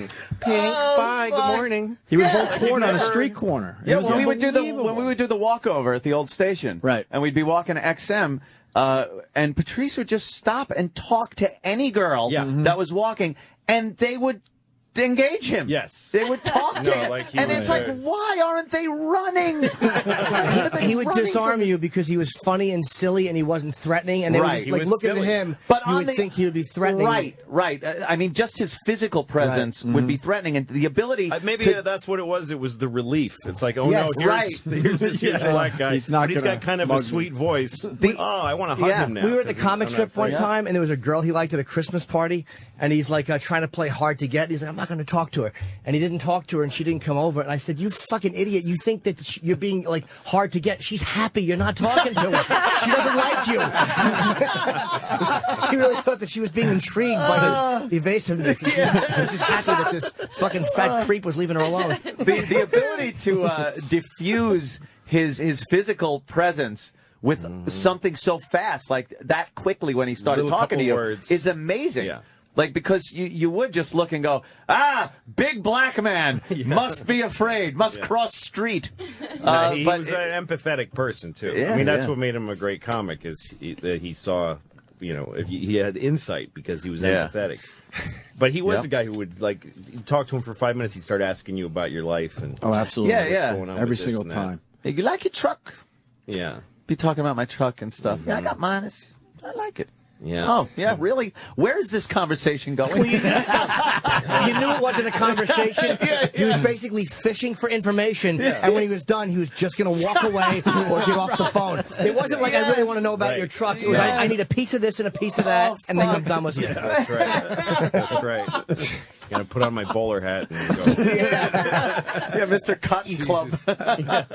He had a lot of looks. Oh, fuck. Remember, he pulled off the Pink Panther pink shirt. How we didn't rip him apart. We tried for that. too, man. Yeah, he was wearing a Pink bright Panther pink shirt with the Pink Panther on there. What the fuck? Only he could get away with that. Holy Walking fuck. in here with that shit on. It had the Pink Panther on it? Yeah. Oh, yeah. It had, what? Sequins on it, with too. sequins and glitter and... Oh, what the fuck he was trying to pull off with that one. We tried. we didn't get the best of him that day. Dude, one of the funniest days in here ever was he was in here and we started talking about food from around the country. And he started trashing every city's food. And he's going, Chicago deep dish pizza stinks. It fucking stinks. And the phones are just fucking lighting up. The whole world is hating on him. Yeah, Texas barbecue. Oh, we got the best barbecue. Fuck your barbecue. Fucking. You took them all on, though, man. Oh my God, it was hilarious. Fuck yeah. So many good fucking... But it's like I was saying, like every subject we came up with, half a hour. twist. When one of the funniest things was when we were talking about the cruise ship deaths, and how it's just so easy to kill your significant other on a cruise ship. They circle around 3 times and then leave the scene of the crime. You just got to push them overboard. In no a evidence. giant ocean, and he like took it the extra step to do the Rasta man selling rock coats to your significant other. Buy a rock coat, man, and you put it on and push your loved one over the edge, and they just sink right to the bottom. Fucking hilarious. They even did that to Bin Laden. That's even how they got rid of him. Get rid of him. You're never going to find him. It's the ocean. The ocean. Yeah. But people were bringing up so many things, and there's just, like I said, literally, if you strung them back-to-back days worth of shit that is just material that isn't stuff on stage. It's... You know, it's just conversation. Most of the stuff he didn't even do in his act. No. Right. It's just him Well, that's talking. the beauty of it. I mean, Great. not to kiss your asses, but that's the beauty of you guys. Most of the stuff you do on our show, you don't do on stage. Yeah. Kurt only does think that material in sucks. here. Yeah, is that true? That's all he does. I only talk about Joe's fucking little fat tits on my act. We And I see no reason to change it just because I'm on the radio. That's the name of your new album, Joe's Little Fat Tits. Right? Hey, that was for my. Be quiet, Louis' kids are listening. Explain to your kids why they can spell better than Bobby. Yeah, I love how I heard that. He called you a nerd because of how he spelled past. Yeah. P-A-S-T. You're a nerd. Like you only Bill Gates and Stephen Hawking and Jim Norton know how to spell fucking past. P-A-S-S-E-D. He passed. That's like a caveman talking. He passed. He passed me, It's future. like a weird. It's like a E.E. Cummings poem about a dead guy. He passed.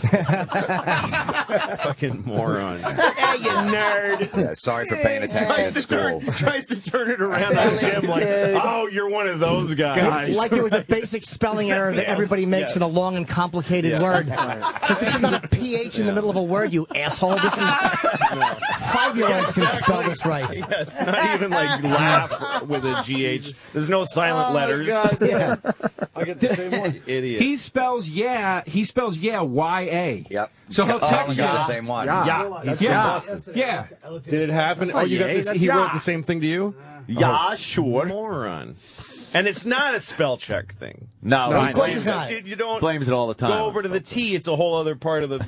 Yes. It's geographically very far from 2 S's and an ED. You Nowhere can near definitely there. tell if somebody fucked up No, or if he the passed. iPhone fucked up. You know what? right. You're right, and I wish I would have called him on that because it annoyed me when he said spell check. It's No. like there's more letters than the other one. We all Well, knew. so when somebody's we weren't defending buying it, themselves and they use 2 different defenses. Yeah, he The also first said. one was, well, who knows how to spell pass? That's like a Latin verb.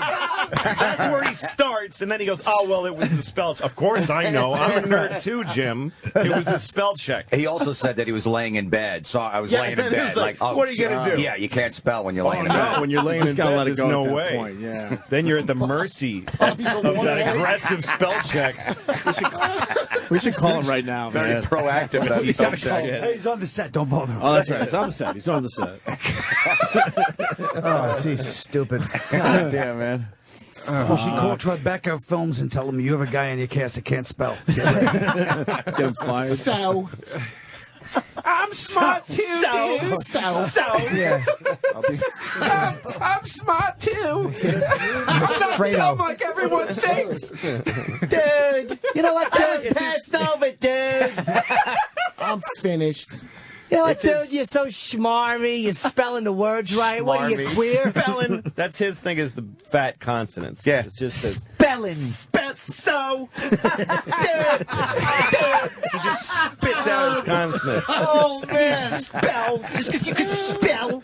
So totally dissected his speech. Yeah, That's fantastic. Spelling, dude. Fucking.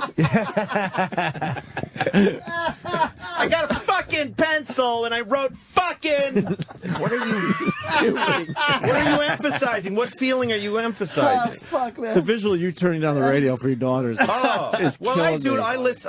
I always want to listen to this show, but I drive my daughters to school, and I'm always riding the volume. But with him, it was just, and sometimes I let it go. Yeah. The curses in the world, I don't like, and I do it for a living, so I don't mind my girls know it earlier than a lot of kids their age.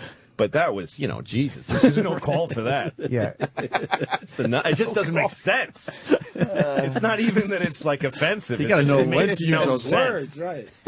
Fucking. Because even when he confused Colin with Bill Burr, he's like, cocksucker. He couldn't just say Bill. It was Colin. He's like, fucking cocksucker. That's how he spells the name Bill. If you had the iPhone. That's what that's what he It's does. because he's so insecure, he doesn't think he exists if he's not making a big explosive noise. And he can't just go anyway, so here's how I feel, because he feels like he's shrinked into nothing. Poor Bobby. So he's gotta talk like this and say fucking in order to feel like he's registering it, feel like he's moving the needle on life at all. Otherwise he's gonna kill himself. that poor bastard. Quiet is terrifying to me. I wish he was still here. No, and I explained to my kids how, in New York, the audiences are harder in a whole other way. In Boston, it's like you're going to get your ass kicked and people are going to scream. But here, they're just deathly, intelligently quiet. It's unnerving when you come from Boston. And so when a guy like him comes, and I described a guy like Bobby sputtering and cursing on stage, and New Yorkers just cringing, going, what's this guy doing? And his face is turning red. His fucking now bald face is turning red. And he's trying to any place with spin on the mic. any kind of literacy is going to upset Bob. Well, he also pauses to fucking, and cursing is a way of pausing because he's too stupid to collect a lot of thoughts in a row. He picks them up piecemeal as he's going. And you know what, dude? Fucking, and as he's doing that, he's thinking next, please, next, please, next. Something come into my brain. He can't put silence between words. Oh my so then, God, instead of going, so then, and that's again perfect, exact opposite of Patrice, who could command. And then he'd talk, and then it'd be quiet, and you'd wait for him. Yeah. But Bobby's like, so then I fucking I went to the thing, and fucking cocksucking. These are all him trying to think of what those comes are pauses. next. It's the equivalent. Those are supposed to be pauses. It's the equivalent of ... on Yeah. paper. Dude, No silence between words and no air between bites. God damn. Thanks for the Bobby's laugh. policy. No. Patrice was not afraid of that silence, too. Yeah. No, that's what was so. That's a talent. He was just quiet. Yep.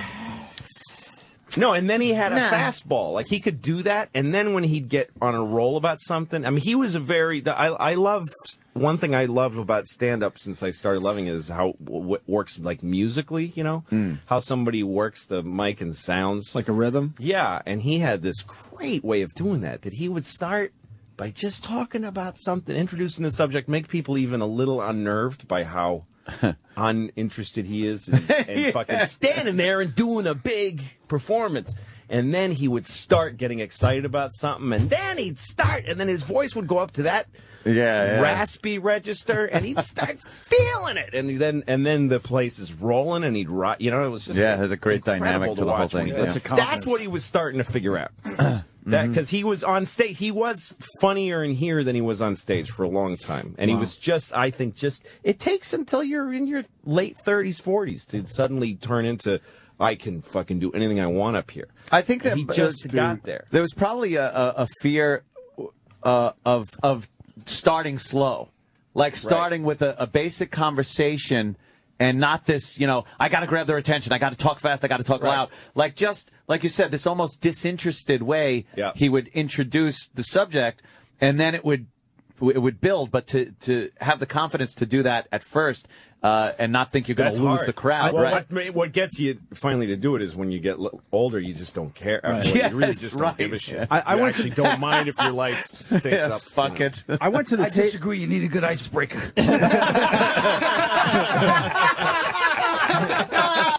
Shecky Quinn over there. I went to have an icebreaker. You gotta have a good starter. I went to the taping, and I don't know if it made the DVD, but just like what you're saying, he came out and just checked out the room for like 5 minutes, and I'm sitting there. A huge amount of balls. And I'm sitting there in the audience. I don't know. I don't have those balls. I don't know if they edited that out of the DVD. I haven't seen it yet. Or? Yeah. And I'm sitting in my seat like, this is your fucking chance. Do something. But he had the confidence to just Well, you take get it the all crowd in. into your gear when you do that. Yeah, there was one guy who was great at that, but I don't know. I think he's long gone. But remember Jonathan Solomon? Oh, yeah, Jonathan.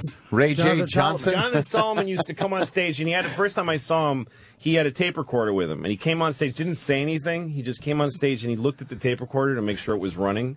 And then he put it on the thing, and then kind of cleared his throat, looked around the room, and then started. And I was like, ugh. Wow! But he did that every night. After I saw him a few times, like he always starts by pretending he's not sure of his recorder. Right. Like, I don't even need to look at you people yet. Right. And it would be like, at first you'd go, what a dick. But then you'd go, I guess this is what he does. As soon as he gets one laugh, he's bought credibility for that pace. It is almost like rebooting the crowd, you know? You kind of, forget here's that last my guy. pace, right? Doesn't matter how high energy he was. Right, fuck him. John Joseph just did 3 songs. And now you're all going to watch me fiddle with my Panasonic micro recorder. I'm going to say another guy that used to do that, and I'm waiting for my trashing. Okay. But Ray Romano would go on at the end of a show, everybody's hot, and he'd go on and be like, the whole crowd's like, oh, is this fucking asshole talking about his fucking family? And by the end of that set, by the end of the set, they'd be like, they'd fucking get him right into his energy. You got to bring him into your wheelhouse, Carl. Into your wheelhouse. That's a good word, Jim. We have Bob Kelly on the phone. Oh shit! Hey, Bobby! Bobby, we were just talking about you. Hey guys, I know I hate everyone in that. And fuck you, Louie. Yeah, you've been jerking off to this the whole time.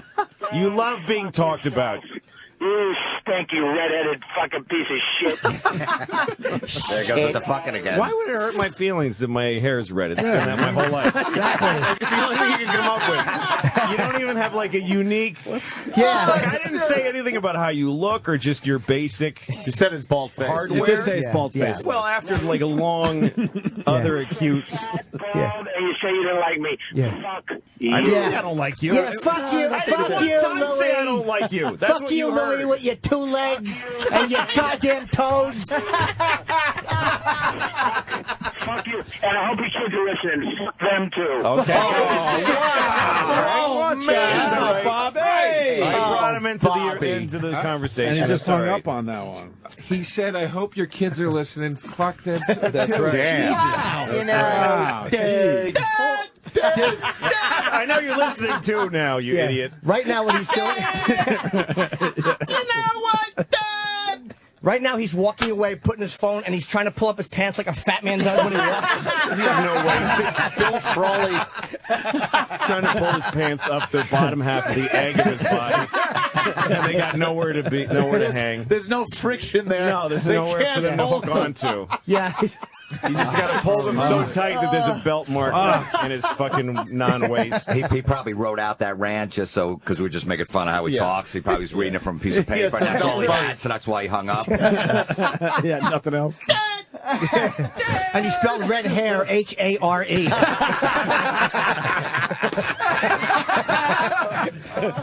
Want to take a quick break? Yeah, I got to piss badly. Just for live read purposes. But Louis C.K., we got Colin Quinn, Jim Florentine, Kurt Metzger, Joe DeRosa, and David Tell just showed up. So. Okay, where's Amy? And Where did Amy's Amy go? She left, I think. Amy Why'd she leave? What?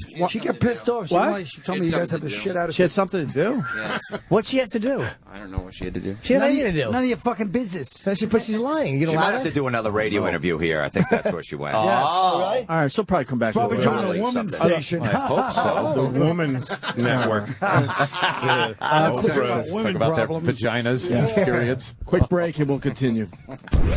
Sirius XM. Sirius XM. Yeah, this is the Opie and Anthony Show. Got a lot of guys in the studio.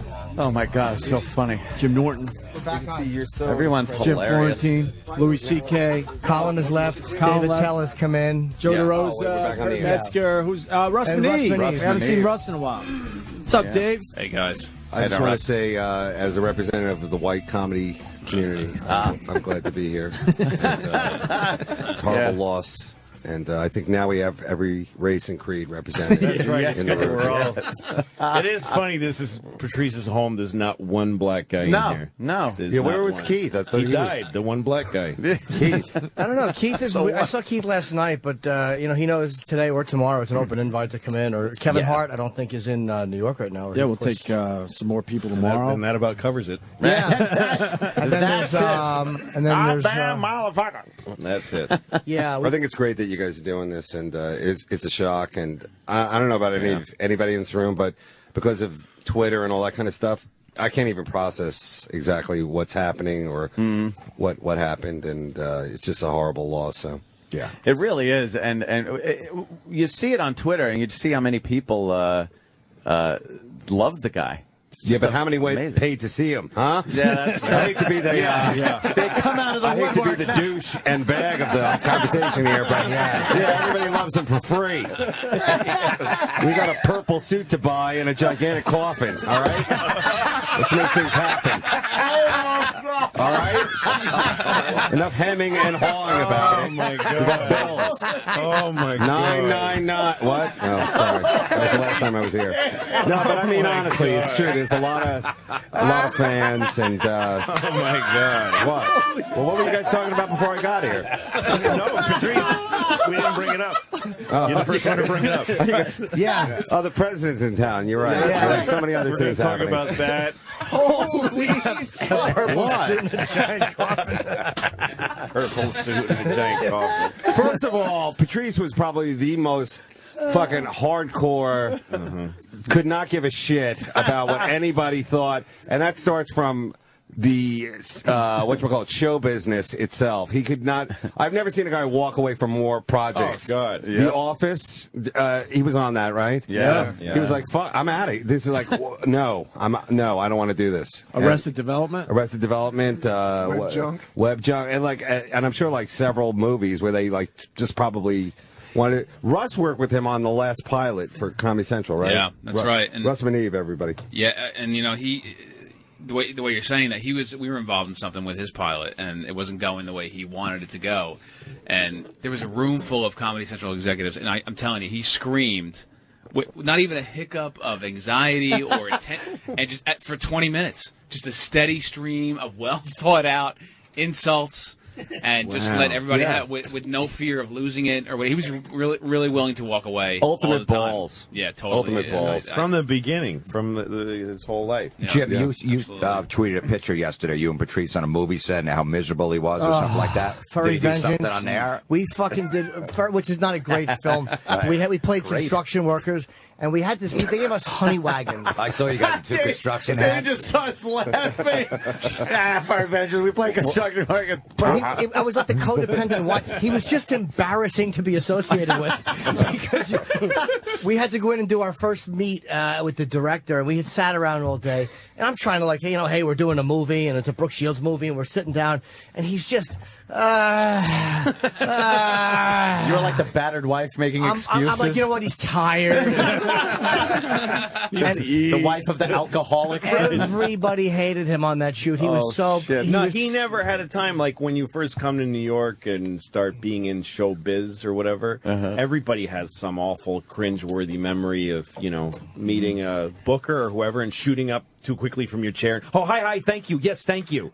He never lived that moment in his whole life. He could be slumped in a chair, and Steven Spielberg walks up to him and he looks at him like, "Do I have to take my hand out of my pocket to shake your hand?" How you doing? Uppity, I think it's the word you're looking for. He's uppity. But a good kind of uppity. He was a very down energy uppity. But I can say this because I talked to, and I think a lot of the comics here will back me up. There's a lot of comics who wishes they could be here, and you've been getting calls from people. To this young generation of comedy, like Louie and I are kind of like, in gym, like we're all the gyms here. There's like 9 gyms. we're different. But to like Russ's people and Joe, especially like Joe's people, Joe Jarosa's people, Patrice was the guy that they looked up to because he was definitely the fucking wildest, like, commander of like a stage and like, especially with the New York City club scene, which is way better than, like the LA club scene in terms of like, you're going to get in somewhere eventually here. It's not like you're going to do a couple of improv classes and meet somebody who does a voiceover thing and rescue a dog and just kill some time, hopefully before you're 40 years old, something happens. But here, like these guys looked up to him because he like could dominate these clubs, and then if he didn't like the clubs, he wouldn't go back. It wouldn't be like this whole thing of like, play ball or whatever. And that's pretty, especially for a guy who is a great comic, you want to see him perform a lot. I don't think Patrice, only on his terms, that's all I'm saying. Yeah, he never lived a false moment, I don't think. No. He just wasn't willing to. Sometimes he would allow, though. Patrice is the thing, and he was his uncomfortability with people. Sometimes he misread situations where he thought that people were being worse than they were, and there was times he would go back and realize, like, I probably shouldn't have handled that way. That was self-destructive. Like he was also good at looking back with self-analysis and going, Remember when Chris Rock gave him that speech? Oh boy. We had Chris Rock in. Well, I remember because Chris and I, when we were doing this fucking stupid Pootie Tang, we were auditioning people, and Patrice was, for both of us, one of our favorite guys. Yeah. We loved Patrice, and we wanted to put him in the movie. And I don't remember which part it was, but there was a big, huge part that was his. Oh, shit. As long as he just walked in and just made a basic effort. And Louis, he was a good actor, right? He was a really good actor. He could act. He was really good. And so it was just, and anyway, Chris and I were working on it together at the time and doing a bunch of things at once. And that audition that he did took place without us there. So we saw a tape. And we just see him walk in with this script at his side and his big hand. And he just looks at the camera like, do I have to do this right now? Oh, no. And he kind of picks up the script with this big, all right. And just starts reading the lines like, this is shit. I hate this. You could see the sweat on his face said, like, I had to walk here from whatever. Yeah. I hate this. And we're like, we really wanted to give him the part, but we couldn't. Wow. But we talked about that he was wasting opportunities because of how much talent he had. Yeah. And if he could make a few little adjustments to doing exactly what he wants every 10 seconds. I mean, he might have been seen by more people. It's hard because we love the guy because he was like that. And when he made it to 40, it was like, all right, you made it to 40 this way. Now it's working. It's just starting to work. But if he had taken, again, I'm angry he didn't take better care of himself. It's part of your job. If you're given, he was giving a vital ingredient to America comedy. Right. And he deprives everybody of it now because he fucking wouldn't stop drinking grape soda. So, and eating McDonald's. Spike Lee loved him too, and he was in 25th Hour, and Spike uses the same guys over and over and over. Yeah. Really? And he does. I've seen all of his films. I don't see Spike in here, do you? Well, there's a good reason. There's a reason for that, Dave. Okay, go ahead. Yeah, please. This is called. This is a black bridge that was burned. You think it was just white people he offended? He was he had a pilot. Like, Spike wanted him to do a project or to hold off on a project, like because it was between Patrice and another guy. But Spike really liked him, and Spike's like, please just don't go out to L.A. for pilot season. And Patrice just refused to bend. He's like, I got to go out for pilot season. And Spike's like, I just want you to can I just keep you on hold? Because he wanted to use him for that or something else. And Spike actually called him personally, which you really don't do. And he goes, look, I really would like you to do this, to hold out for me. And he goes, well, you're calling me. That's, this is my agent should be talking to you. This is my agent expressing my wishes. Oh, my God. And Spike's like, you won't do it? And he goes, no. And Spike goes, all right, then.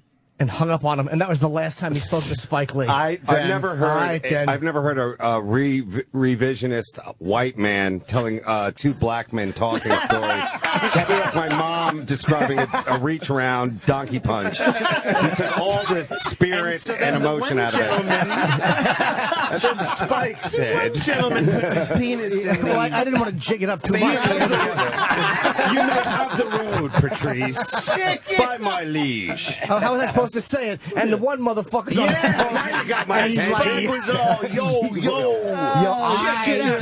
Yeah, like set the stage. It's Brooklyn in a deserted playground. Hung up that motherfucker, ate chicken, looked at white pussy. I don't do good black impressions. I just do me. Pretty good right there. Thank you very much. That was Logan. pretty good. Oh fuck! You know what though? Fuck Spike Lee with his fucking. If he did he wasn't hiring him. No, he wasn't saying here's money, so don't go get that other money. But he wasn't asking He was if to go saying, get maybe money. I'll give you this. So It was like a test. But now I don't remember the entire story, but he really. Fuck that shit. I'm not in a position to say him. fuck Spike Lee because I would love to do one of his pictures. So, Was this before Katrina? From Patrice's Was it?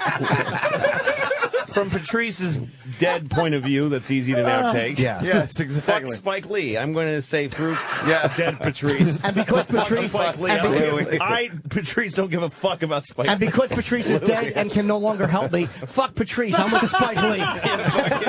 Jesus Christ. I'll side with the director who's alive. Yeah, that's right. Louis is the only living director in here.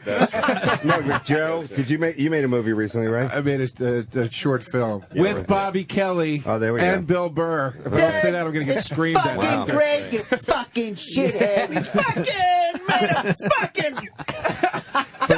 fucking Arab cocksucker. You didn't say my fucking name when you mentioned the fucking movie. But these guys, Kurt and Joe and like Jay Okeson and Mike Vecchione, these guys like knew Patrice in the day, right? Like back in like he like kind of like shepherded you white boys. Yeah, he really. Go ahead. It's nice to white boys. No, he really was like. He was, man. Because you guys used to tell me. Because his whole principle was like, never let somebody give you, hold something over you they can take away from you. So that's what, like, at the roast, dude, that was like the most tense, shitty fucking job. And like I had to work with him because he wouldn't talk to the writers. Like it made like a whole stink. He had his manager call. I don't know if they thought I was in an office separately, but they called the writer's room just to talk to me. So the head writer, Ray, picks it up and goes, here, it's for you. And because he just wanted me to go over his jokes with him. So they're really territorial with that shit, dude. Like, that was like a whole thing. And he didn't give a fuck. And I watched Ray talk to him. And Ray's a fucking really good writer, but he's like the same kind of like, the same way Patrice would be as a comic. He's like that of writers where he won't like. Ray's a really funny dude. Yeah, he's really a funny dude. But so I watched Ray on the phone, like trying to talk down, like tell Patrice how it was going to be, and I just saw Ray silent, and his neck turned red. And I found out later, Patrice, like he told me, man, I don't give a. You ain't the head writer of shit. Like I don't give a. Don't ever talk to me that way. Like he just like smashed him down.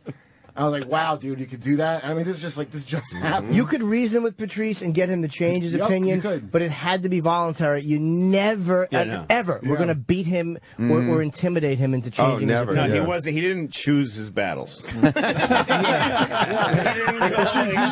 maybe it's better to let this go. Yeah, that's true. Fight another day. Yeah. He's just like, no, I'm not doing this. Right in front of me, I'm not doing it.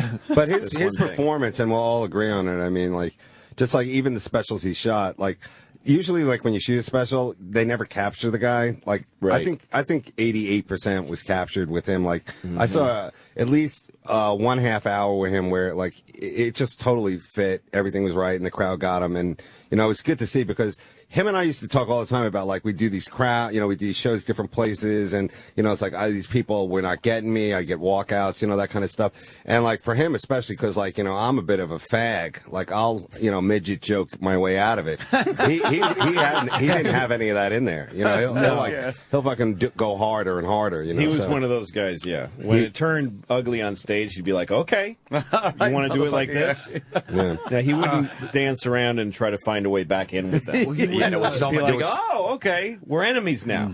There was so many clubs I go into improvs at Funny Bones the week after, and like Patrice walked about 300 people over 5 shows.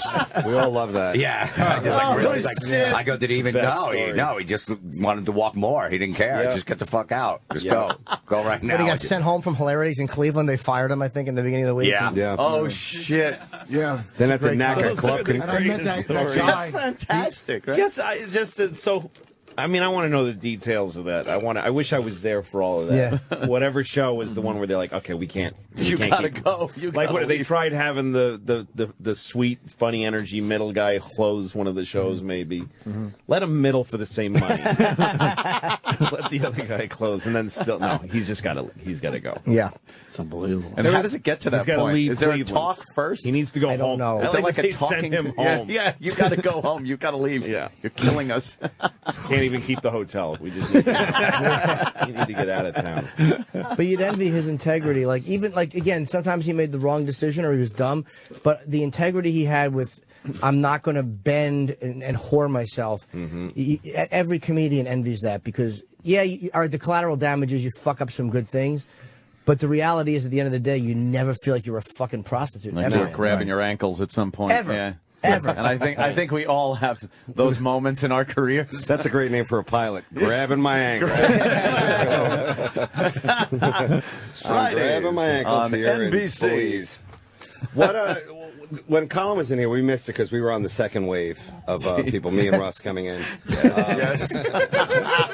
We decided it would be better to go to a Baptist church first and, finish Good for you. No, I would have done that. Yeah, good for you. It's all right. You guys, everybody grieves differently. No, that's good for you. But did you guys talk about the tough crowd? Because like the initial grouping of the not much actually. You didn't? Yeah. Okay, because people still bring that up to me. They're like tough crowd, and it's always like the same skeevy chick who was like hot 10 years ago, but she's like, I love that tough crowd. And then she would go through like, about you guys and how you guys all, gel together. And there really was a gel. And I think we all did bits on that. You were on it, I was on it. Times, yeah. But like you guys definitely They were had the core, that. yeah. Yeah. You and Patrice and Geraldo. Nick and Geraldo and Nick, Keith Geraldo, Robinson yeah. and Colin. I mean, it was one of his favorite things he ever did. It was one of mine. Colin getting bashed every fucking show. Oh, What my host allows himself to be attacked? And did you guys killed? He would just be wearing shorts or some shit, and you would attack his little Irish legs. I was watching one recently where we were slapping. It was Pat Cooper was there, and Voss and me and Patrice, and it was 5 guys instead of 4, and then you would just tag out the guy, like if he said something hacky or something awful, and you have to go to the bench. We had a bench, and whoever said something really hacky or if a joke bombed, you got fucking tag teamed out. Dude, great bet. Yeah, it was just an original way to do a talk show. Watching him slam people on that show was I remember watching him and Marin on there one time, and Marin's fucking hilarious. So they started talking about the Bible. And Marin goes, it ended when it needed to end. What if there was a third testament? And he started into this Mark Maron thing. Like you can hear it start. He goes, He goes, and let's say the third testament opens up and he got that far and you just hear Patrice off camera go, shut up, Mark.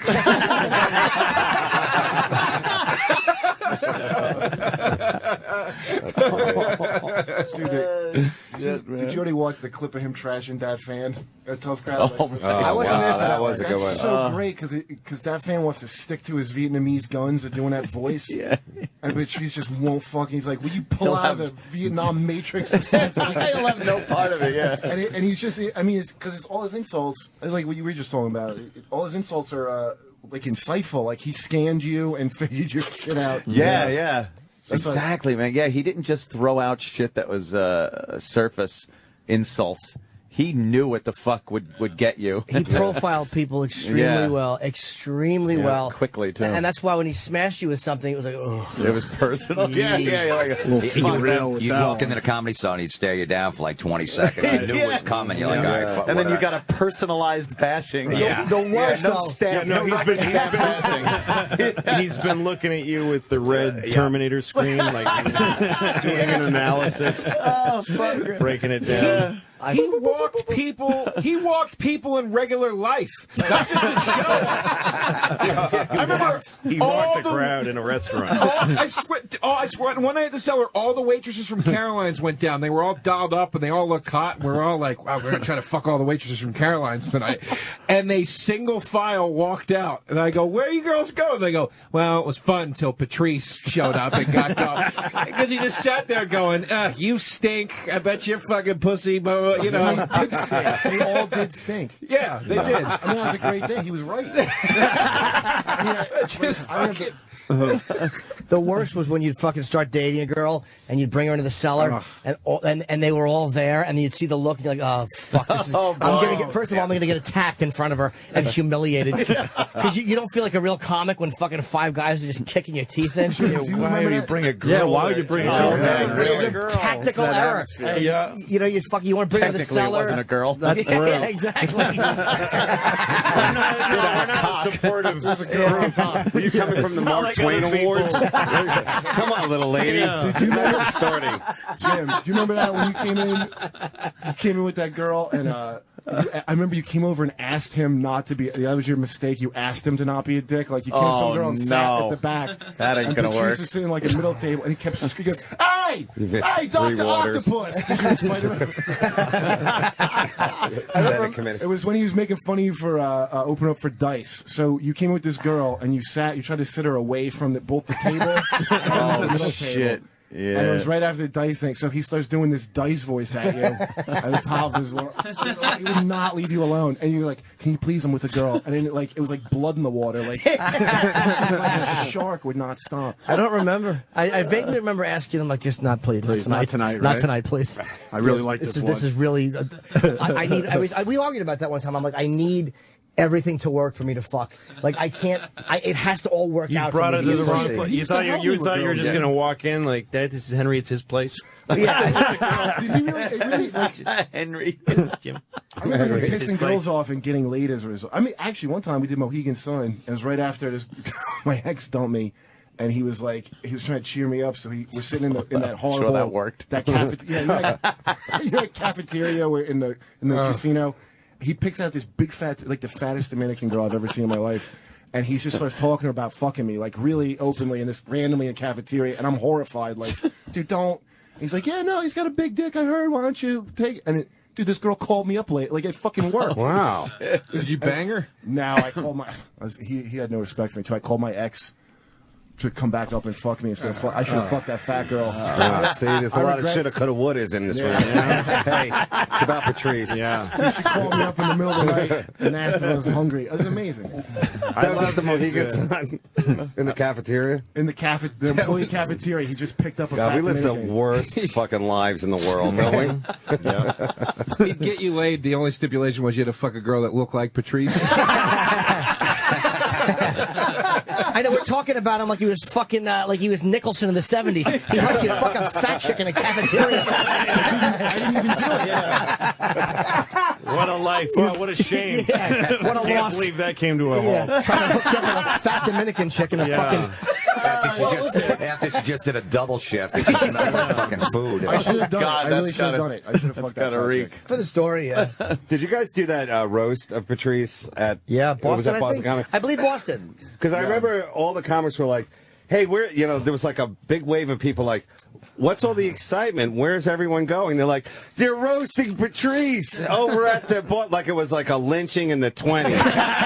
Just like freckle-faced guys who are no longer comics and just like weird like ventriloquists were running over, magicians, everybody like, we're gonna get him, and then all these long faces leaving because Patrice can hold his own. Like a wildebeest, like in that animal video where the wildebeest like saves the smaller beast from the lions, from the lion. Yeah, like that. He could hold his own. I remember that. I think I remember that. Is that where Keith bombed? Yes, I think that was the one where Keith went up and tried to just improv. Like, why are we roasting this man? Fuck, I remember that. Yeah, that was the one. Yeah, he came in late.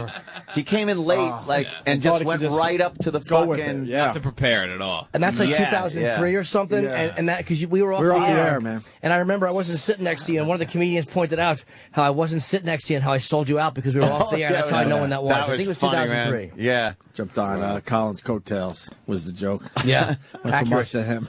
Yeah. That's sad. I love his bits about being paranoid as a black guy, like not one. If he threw away a soda, that was fucking he brilliant. didn't throw it out on the street because it might land next to somebody, like some dead girl. Dead white girl. Yeah. He'd be the Coca-Cola killer. The Pepsi Cola rapist. He's like, go over a hill and land by a dead white girl. The Pepsi Cola rapist. And he'd always get a receipt, so it was marked what time it was. By gum. That's actually, you know what? I think there was some truth in that, too. No, That there was. fucking, You could tell that's why it was funny. But that's what it was like a totally other thing. Yeah. It's like I remember reading a thing about Rocky when they made that movie and that Stallone was peddling the script. Nobody wanted to make it. Right. And then whoever made it, the guy, producer, said he's reading yet another boxing picture. Like there's so many. Who's going to want to make this? And then he goes, and then 3 pages in, this guy's talking to his turtles. And I'm like, what is this? And it made him pay attention. That's what Patrice was like. He's like, here's another big black comedian on stage. Yeah. I'm going to watch him with one eye open. And then he's talking about this Pepsi Cola rapist thing and these silly, weird, totally different insight into being a huge black guy than anybody. And you go, wait a minute, a whole other thing. I thought you were going into a different direction where you were saying trying to convince him of something was as frustrating as talking to turtles. Like you have a better shot at winning an argument with them. But we all agree he was black. He was black. At the end of this, we're all gonna say he was black. Oh man, really, and from Boston too. He was a black guy from Boston. So, Louis, do you think you ever like met him like as a child? No. Oh no. Because you're from a different town. No, Boston, totally segregated. Would you say like Boston is? I mean, I don't. We know. Giantly different. Like Nick DiPaolo probably never saw me. Never. No. There was you. Maybe in a They school bus. did not walk on the same street. Nick wouldn't even sit on the couch with him on Tough Crowd. No, every time I had a Boston comedian over, like sometimes a Boston comedian would call me when I first moved here and ask to stay with me to try to be in New York. And we'd be like on the Upper West Side, and he'd be like, "Why you live in a black neighborhood?" Like literally all the time.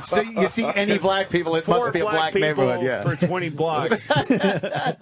This is black neighborhood. But no, Patrice. I don't know what part of Boston he was from. Roxbury. Yeah. Right. Well, that's a good place, right?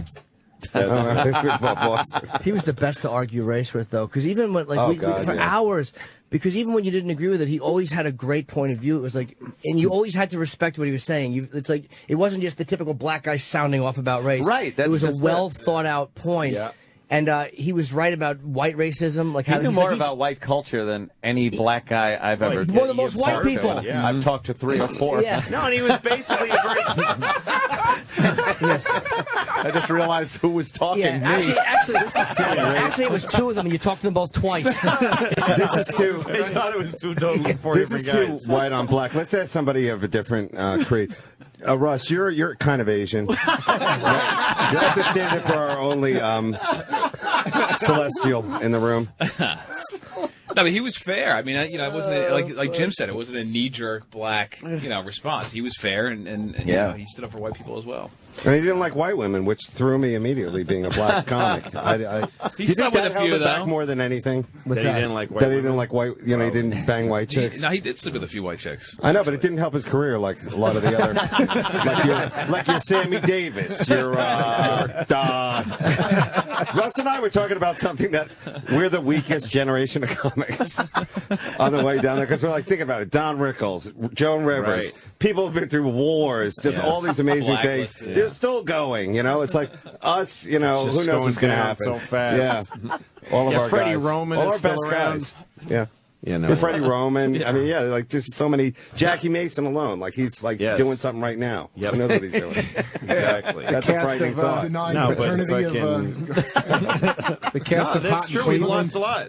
Hedberg This year. Oh, yeah. From, I can go further back. Geraldo, well, yeah, even Jerry Schimmel, Wilson. Jerry Red Wilson. Fuck yeah, Jerry. This year was Schimmel. It started with Jenny, Richard Jenny. Yep. I guess you could say that was like in the Drake Geraldo. Sather.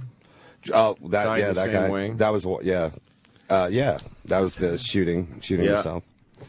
Wow, this is depressing. Patrice Di Stefano. Hedberg, Geraldo, Mike Di Stefano, Freddie Soto.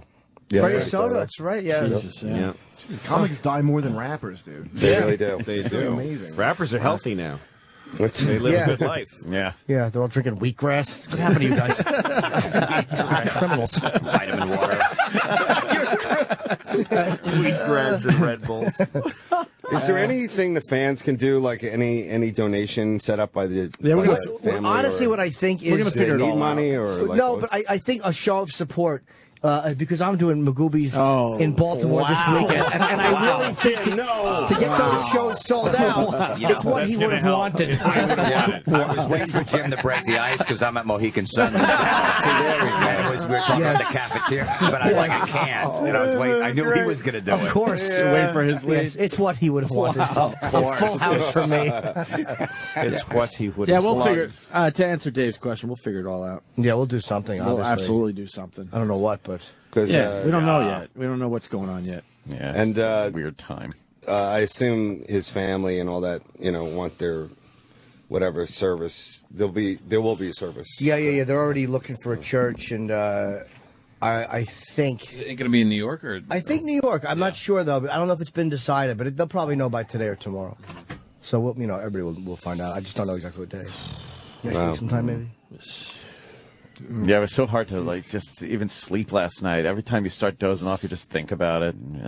It's one of those. He rocked on this show. You guys really sucked. We were fortunate, man. No, you guys were very cool to bring him on and let him be himself. If he sucked, he wouldn't have fucking been on. but- He was so good at just talking about anything. Yeah, he like really so was. insightful.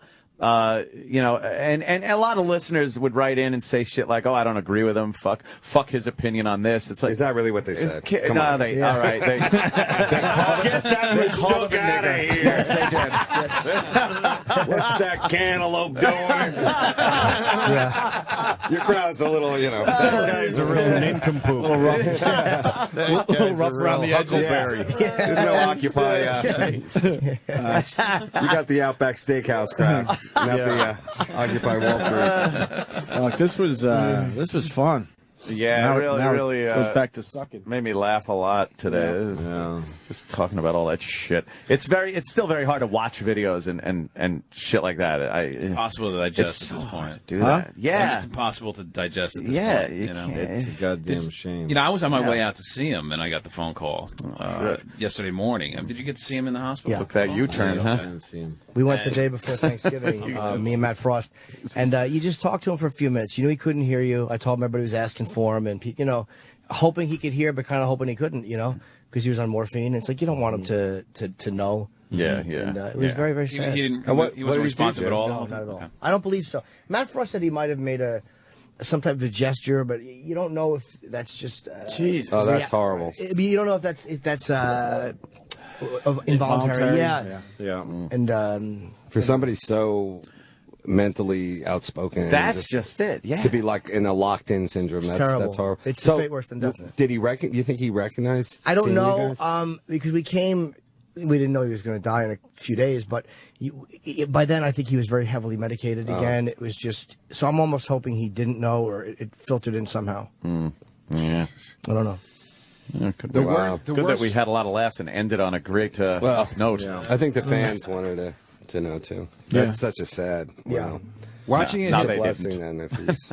No, I know, yeah, because somebody like that, you don't want to think that they're put in a position where they're cognitive. They know exactly what's going on, but they can't express themselves because that's what he did so well. Yeah. Is just Do you know how bizarre it is to have a one-way conversation with Patrice O'Neal? It's like that. It's the most surreal thing I ever did in my life.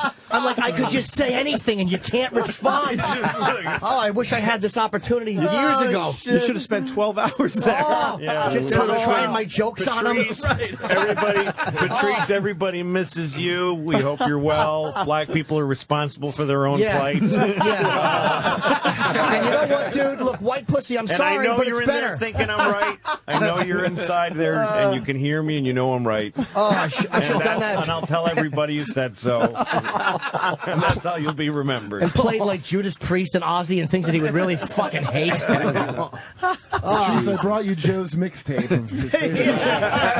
Joe's stupid mixtape. Hey, I got Joe's Comedy Central special here I'm going to put on for you. I should have just put on all the comedians. Not just, but all the comedians. I should have just put on, because he never would have wanted to just sit there and have comedians playing. That would have been a fucking fate what worse a than... nightmare. Or like the anthology of improv. That would be great. Here's the whitest kids you know. Come on, guys. Oh, the French waiter sketch. Oh, my God. But you wouldn't hear anything. You would just hear like... The heart monitor going up. The ultimate focus group. There was nothing worse for me than being on stage as a seller and Patrice had to go to the bathroom. I'm walking by that stage and I'm just shaking his head at you like, you stink. Nothing worse. I would just pray he didn't have to go piss when I was on stage. I got that look every time. I used to go on the road with him to open for him sometimes, and he'd sit in the wing, like of the stage or whatever, and you walk off stage. You'd have a good set. You'd walk off stage, you get applause, and he'd just be shaking his head, going, I guess I'll go try to clean up that fucking mess. Well, I had my recorder on the side, where Patrice was sitting, and then I go home and listen to the tape. The whole tape was him telling me how much I suck. That's great. So funny. First time I met him, Jamie Duke, I might have told the story recently, but Jamie Duke was a local booker. He had set up a college. It was me opening, Patrice Middling, and Dom Fig headlining. You remember Dom? Oh, God. And it was He became the vampire of comedy after the vampire comedian. He was the vampire of comedy. What do you mean? Well, he decided. Well, he was Dom Fig for about 40 years of stand-up, and then he decided to be the vampire of comedy. So he put in teeth. Oh no! And He put white makeup on. White makeup on. But he would wear a fanny pack on stage. He had a fanny pack that he had his stuff in, but he didn't take it off. He was like the vampire with a fanny pack. But he would do. I asked him gently, "So why are you being the vampire comedy?" And he said, "I'll be on every show because I'm the only vampire comedy." Yeah, so they'll have to have me on every show. I will be on every show. Did it work? Yeah, he hosted SNL. He's in the new Twilight movies. It was a noon. Ahead of his time, dude. It was an afternoon gig in a fucking college, and it was horrible. And I bombed, and Patrice, who I'd never met before, went on, and he didn't do much better. I might have had a 1, maybe he had a 2.5. Wait, he did a college gig? Yeah, this is many years ago. That is the ultimate bad. No, bad booking. And then Dom Fig went on and fucking had like a -3. And fucking Patrice, I had to drive him back to New York. And he's making fun of me because I was like acknowledging that I was bombing. He's like, "You're up there like, hey, I tell you, no respect." And he's just attacking me like I bombed. And I'm like, "You fucking bombed too." He's like, "No, I didn't." I'm like, "You fucking asshole." I hated him. I hated Patrice when I first. This fucking pompous idiot really thought he did well. You really couldn't stand him at that moment, right? Motherfucker, I hated him the first time. I think that was the way people took you. You'd hate him the first time. Yes. And the next time you see him, you're like, "Oh, there's that guy." There's that asshole But if you guy. start there with somebody, there's like nothing. What else is he going to do? You're going up. And then Then he'll charm you. anything he says. I don't you're remember like, when I he's liked all him. right. He's Like, all right. Part of the burden of like it was always like I always said hello to him the wrong way or something. So like Yeah. I came up one time I slapped him on the back. He's like, "Don't you ever come up to me!" I'm like, "All Yeah. right." Yeah, it's like an emotional burden. to No, approach sometimes him. I see him and I'm like, I'm not sure exactly the perfect way to say hi to him. I don't even want to try. I'm going to get called out on some bullshit just for, "What's up, Patrice?" Oh, come on with that. What's up? Yeah, I don't want to examine my whole life every time. Yeah. We were driving back from Montreal once, and we were lost. We couldn't find the highway, and we pull up to this guy at a stoplight. Patrice puts his head up the window and goes, "Excuse me, sir. Excuse me, kind sir. I need directions to the highway. Could you please direct me and my lost friends, please?" Right? And the guy goes, "Yeah, sure, man. You just go." And he just fucking rolls up his window. The guy's going in directions. And we're laughing. We're laughing so hard. And he's going, he's going to fucking Patrice, and then he just goes, God damn it, I can't do it. And he rolled his window down. He goes, "I'm sorry, man. I'm sorry. Give me the fucking directions." He was telling me a story about a comedian he was having a problem with in Boston that was bad mouth, and I'm giving him a hard time. So Patrice just calls him up on the phone, and he says, "You know, I hear you're bad mouthing me. You're saying all this shit." And he says, "Next time you're on stage," and very calmly, he's like, "I'm just gonna walk in, and I'm gonna throw a chair at you." And then we're just going to see where it goes from there. And I'll just keep throwing chairs. Just the way he so calmly said it to me. I'm just going to throw a chair at you. He was never. That's one thing he wasn't, though. God. Like, Patrice would emotionally bully people, but he never, ever used his physical imposing, other than what people would be nervous of by just looking at him. Right. Never tried to physically bully people. But I mean, never even tried to impose his size. No. It was all fucking his voice and his booming opinions. He never tried to physically bully but the size was, you know. People would take that, but he didn't. Yeah, but Jim, you were the best wife you've ever had. He never laid a hand on me. I just can't shit without crying. No matter how cold supper was. He would only make me feel awful. He would just yell at me. Never laid a hand on me. He assassinated my character. He made me hate myself. But he never laid a hand on me, not one time. Oh, shit. Yeah, he would never do that. He could never, not even close. He all could just, psychological damage. It's like I said earlier. Why bother? He didn't need to. Well, like I said earlier, he totally diffused his huge size with what he had to say. He was smart. And he was really smart. As soon as you realize that, and the best was watching a comic try to fucking go back and forth with him, and it's like, you're one of those guys who doesn't understand that he's a lot brighter than you. Yeah, and he's going to really humiliate you on a visceral and he was level. the first guy during the 9/11 thing where, whatever, during the war, whatever, where he goes, you know, Muslims, you now are the new, you know, N-word, you guys. Like, he was the first guy who did that, and he did it, like, a lot smarter and classier than I've heard it a million times since that, you know. And he was the first guy to make that connection, so.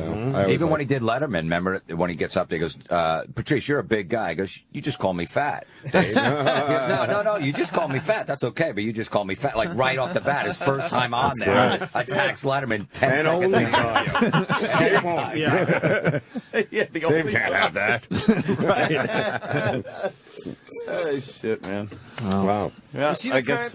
What? Sorry. I What's was up? going to ask Jim a question, because you probably know. Was he the kind that you're talking about his size? I write a lot, and I just... Oh, sorry. I'm so used to giving advice. Was he the kind of guy that would actually, like, would he fight if it came down to it? Like, he seems so nonviolent in any way. Like, would he just walk away, or would he, you know what I mean? I think he would have. Sure, he played football, and people didn't want to try him. I remember there was a... He was a bouncer. I mean, he was a strong guy. He was very, very strong. Out. He grabbed me once just playing around, and you felt he was very strong. Was it in a shower? Let's move forward. We were in a car one time in the village, and the guy, there was a black guys in front of us, and their car stopped, and there was a cab behind us, beeping. And so the fucking black guys in front of us kind of got out of their car and thought it was Patrice, and it was going to be a physical thing.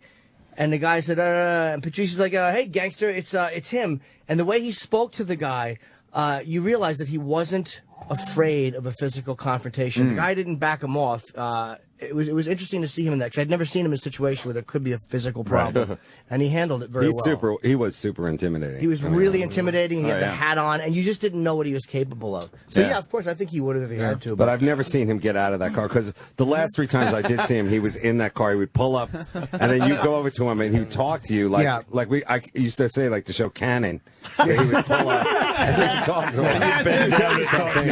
And then you run off talk to him like when you're talking to a guy in a wheelchair. You kind gonna have to take a knee so you can talk to him. He could go like, I guess he didn't want to go in the cellar or didn't like feel comfortable there for a while. It was a very uncomfortable thing. He'd be like, "Who else is in there?" And you'd be like, "So and so's in there." He goes, "Well, tell him I'm out here." So then you go in there and go like, "Hey, Patrice is outside," and then like some other guy would talk to him, and like we all would just come out and talk to him in the car. It was like talking to Paulie from Goodfellas. Yeah, you had to go to Like he was our somebody, pimp, and get we them were out. like- Yes. He pulled up like the ice cream man. Everybody fucking ran out. And then you'd be out there talking to him, like, "Why did I come out here? It was nice inside. I was having fun." And he's just, "This is toxic."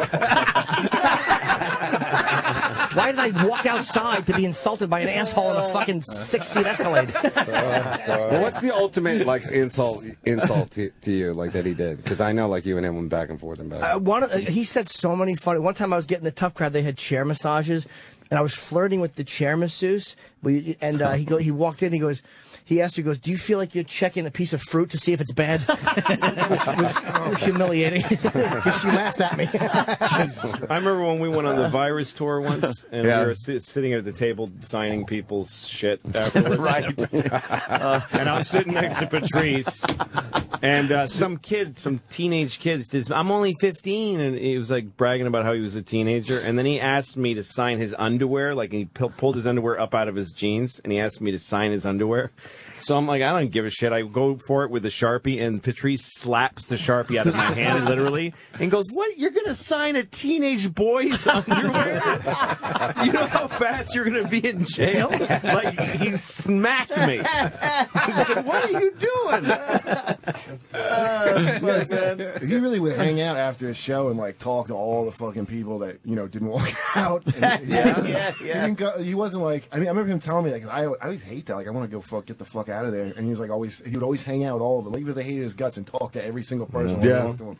Yeah, and the crowd, I saw him once in Cleveland, and the crowd was just like every fucking mixture of race and Very creed, diverse. color. Always. Yeah, it was, there'd be the black people that would come in, the black contingency would come in, and then the white people would come in.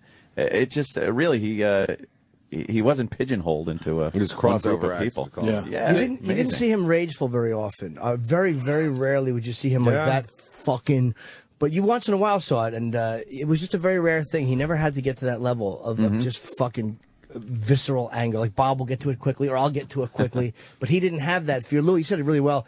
Bobby has this fear of he doesn't exist if he's not fucking exploding. But I mean, that's how I am too. And it was interesting to see Patrice, who would never get to that point of rage when you argue. He could be louder than you. Yes. Right? He said that to people at times. "You're not going to be louder than me." And you're like, yeah, that's a good point. You're not. Yeah. I remember many times he'd be talking about something here, if you want to call it talking, and Opie's just pulling the fader back, down, down, and it just, at some point, it sounded like he was talking through a paper and a comb. That's what, you know what? It had a great effect, though, on this show. That when he'd get upset, he'd start sounding off mic. Because you'd actually start hearing him on everybody else's mic. Yes. Right. His was off at one point. He would go from it, and then he'd be like, and another thing. And, then and it had its own thing to it. Fuck.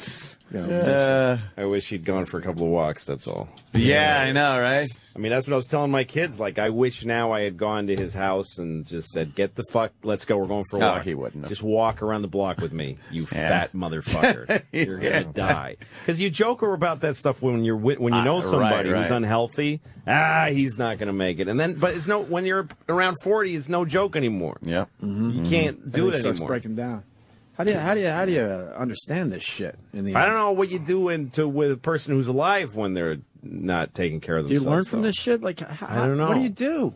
I don't This know. is brutal. I mean, I remember when Geraldo was in the hospital, I thought he'll be okay. Right. And when he comes out, I'm going to call him and say, "Hey, man, I don't drink. If you want to go to a movie sometime." Maybe a hard thing about being addicted is that everybody you know does it. And, like, I don't do anything. And by the way, never once has somebody been jonesing for coke and they said, "All right, instead of getting high, I'm going to go to a movie with Louis C.K." What, you fucking you live in a little house on the prairie? You just make some cornmeal. You really are talking yourself up or really talking coke down. We'll go to the pictures. He'll be fine. The picture show. Coke is like going to the movies alone. You people don't understand. It's hard. There's two competing things you want to do so bad. Dave, how do you make sense of this? Do you?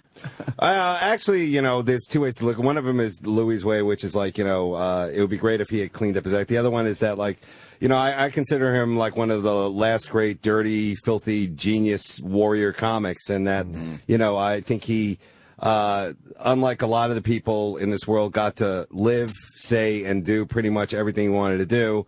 It's kind of sad that he left so early, but, to be honest, I think he wouldn't have wanted it any other way. It's a sad end.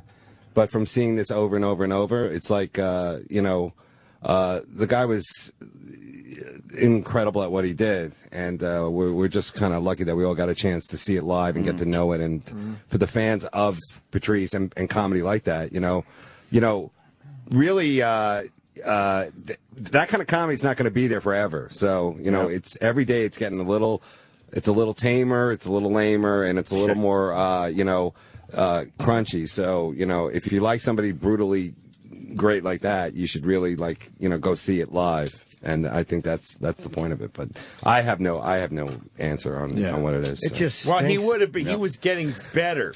Yeah. And his voice would have been more. It would have just gotten better. It's not like being an athlete where you just have your golden years and you phase out. Yep. Comedies, you get better when you're mature. Dave's getting better. Everybody I know is getting better as they get older. I'm holding, I think. You've gotten better. Thank you. And Jim's gotten better. Jim is a whole other guy. You get older and you get better. I liked this guy. He would have gotten better. So he had this fuck you, fuck it attitude. But if he had just fucking got the calories down, it wasn't like because he would be better. We'd have more Patrice and better Patrice if he had just fucking lived longer. It's just sad. Yeah. It's just sad to me. If we're It's sad. 65 and talking, what we had. No, like I am comedians do. With 65, we're talking. That'd be like 24 more years we could have had of him. Like everybody's right. A whole other thing. Like he did do what he wanted, and he did say whatever he wanted. You're right, and Louis is right too. That it's like, hey man, I wish he would have taken a little better care of himself. Well, that's not a guarantee because he was diabetic. But you kind of wish that you would have known that wasn't the case. Sure. I'm glad I was as good of friends with him as I was. Yes. I'm happy that I was as close to him as I was. What bums me out is an avoidable loss of a great voice. An avoidable one. That's a drag to me. Yeah. But Geraldo like when Mitch died, some people were like, don't focus. Like when people saying that he had died of an overdose. Some people were like, well, don't focus on the negativity of his. No, do focus on it because the fucking guy was in his 30s. Yeah, and he could have had a huge life and career, and he could have given a lot more. And he died of something that it should be pointed out what killed him. That doesn't have to kill a person. Right. That's a fucking mistake, and some people take that shit lightly. Some people go, you fuck around with drugs. It's so well, no, it kills you if you keep doing it. And that's sad. It doesn't have to be.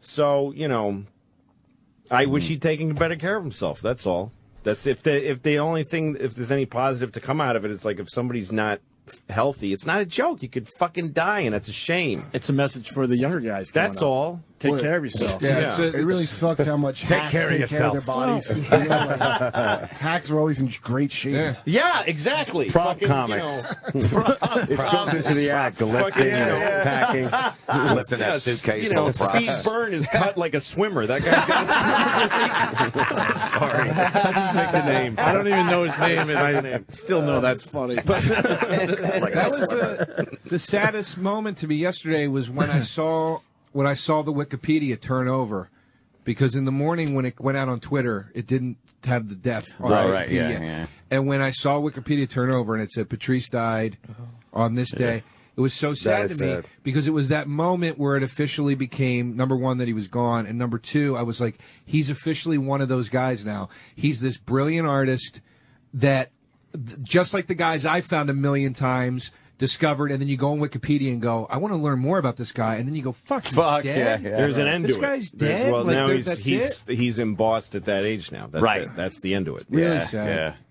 Yeah, that is. I hate the idea of not getting any new, something new that I when haven't he did a heard. half-hour special back when we did them at the, there was a bunch of HBO half-hours that got done, and he did one when I did one. And Did you do one of those half hours? I didn't remember. I did a that. half hour, and it was a new thing for him. Like, it was something that he was unsure of. And I remember the first show he did, he almost like froze, like he couldn't get through the show. And then the second show was good, but it wasn't his best. Like, it was people weren't seeing how good he was. Dude, Elephant in the Room's where it came out. But then he fucking figured it out. Yeah, that's and he that was it. That was him going like, and now people actually see how good he was. He could have done 10 of those. That captured his exact. He could have just started churning those out. It would have changed It would have changed the tide for him. He was just naturally funny, and I compared him in an interview yesterday briefly to Pryor because Pryor was Pryor. But as a naturally funny human being, there's no comic who ever lived that Patrice couldn't have sat and been funny with. Right. There's no fucking comedian that we call legends that he could not have sat in a room with and gone back and forth with and been respected by and been funny with. No one. Effortlessly. Not Dude, one comic. When he went on at that roast at the end, that was like the most amazing thing I ever saw because I had like at least four like Comedy Central importants that I don't even know like what all their jobs are. Like, is he going to be okay?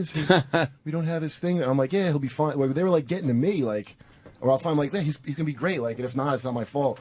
And he went on and like, I mean, he just what's Key Walsh's boyfriend? This guy Chris something. He's like a producer. I remember sitting there watching Patrice at the end. He goes, wow, this is so different and real. Like, it was so different.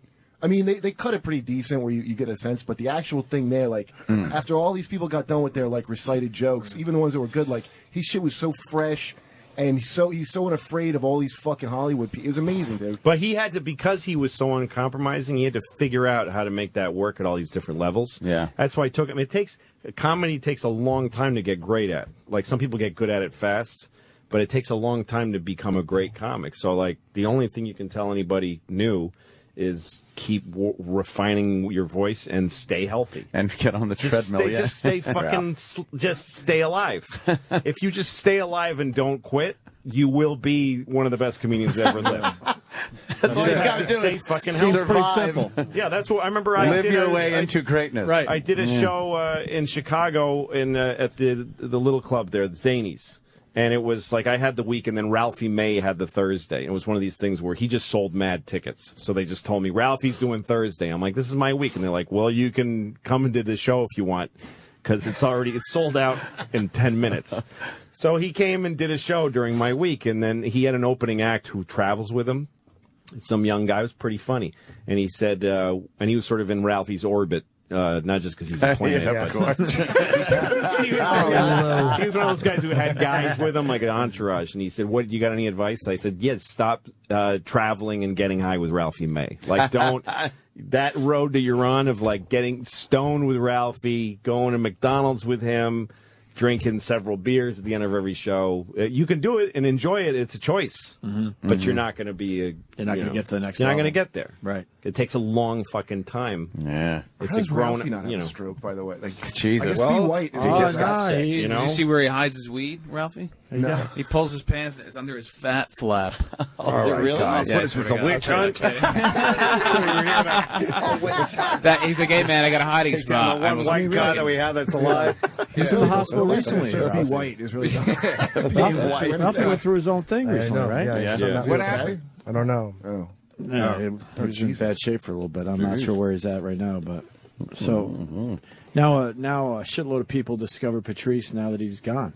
Yeah, that's the best thing you can do as far as that's so just, fucked up though. Yeah, go see Elephant in the Room. Well, It's on Netflix now. Buy it, yeah. I think it's going to be on Uncut Comedy one. Central Thursday night. Or... Yeah, but you got to see the uncut one. See the uncut one. Yeah. Fuck those people. There's so much extra shit in there that I didn't realize was in there. It's like an hour and a half, right? It's an hour and 17 minutes. Hour and 17. Yeah, it's fantastic. All right, it's guys. just going to be a bummer when things happen and you in the news and you go like, I would love to hear Patrice's take on that. And unfortunately, sucks. You can probably guess what it would be, though. Oh, you can. Yeah. The crinkled nose. He would have hated her. He would have hated her. Yeah. Well, I want to thank everyone for Yes, coming in today. absolutely, man. Thanks It for was having an us, easy guys. 4 hours.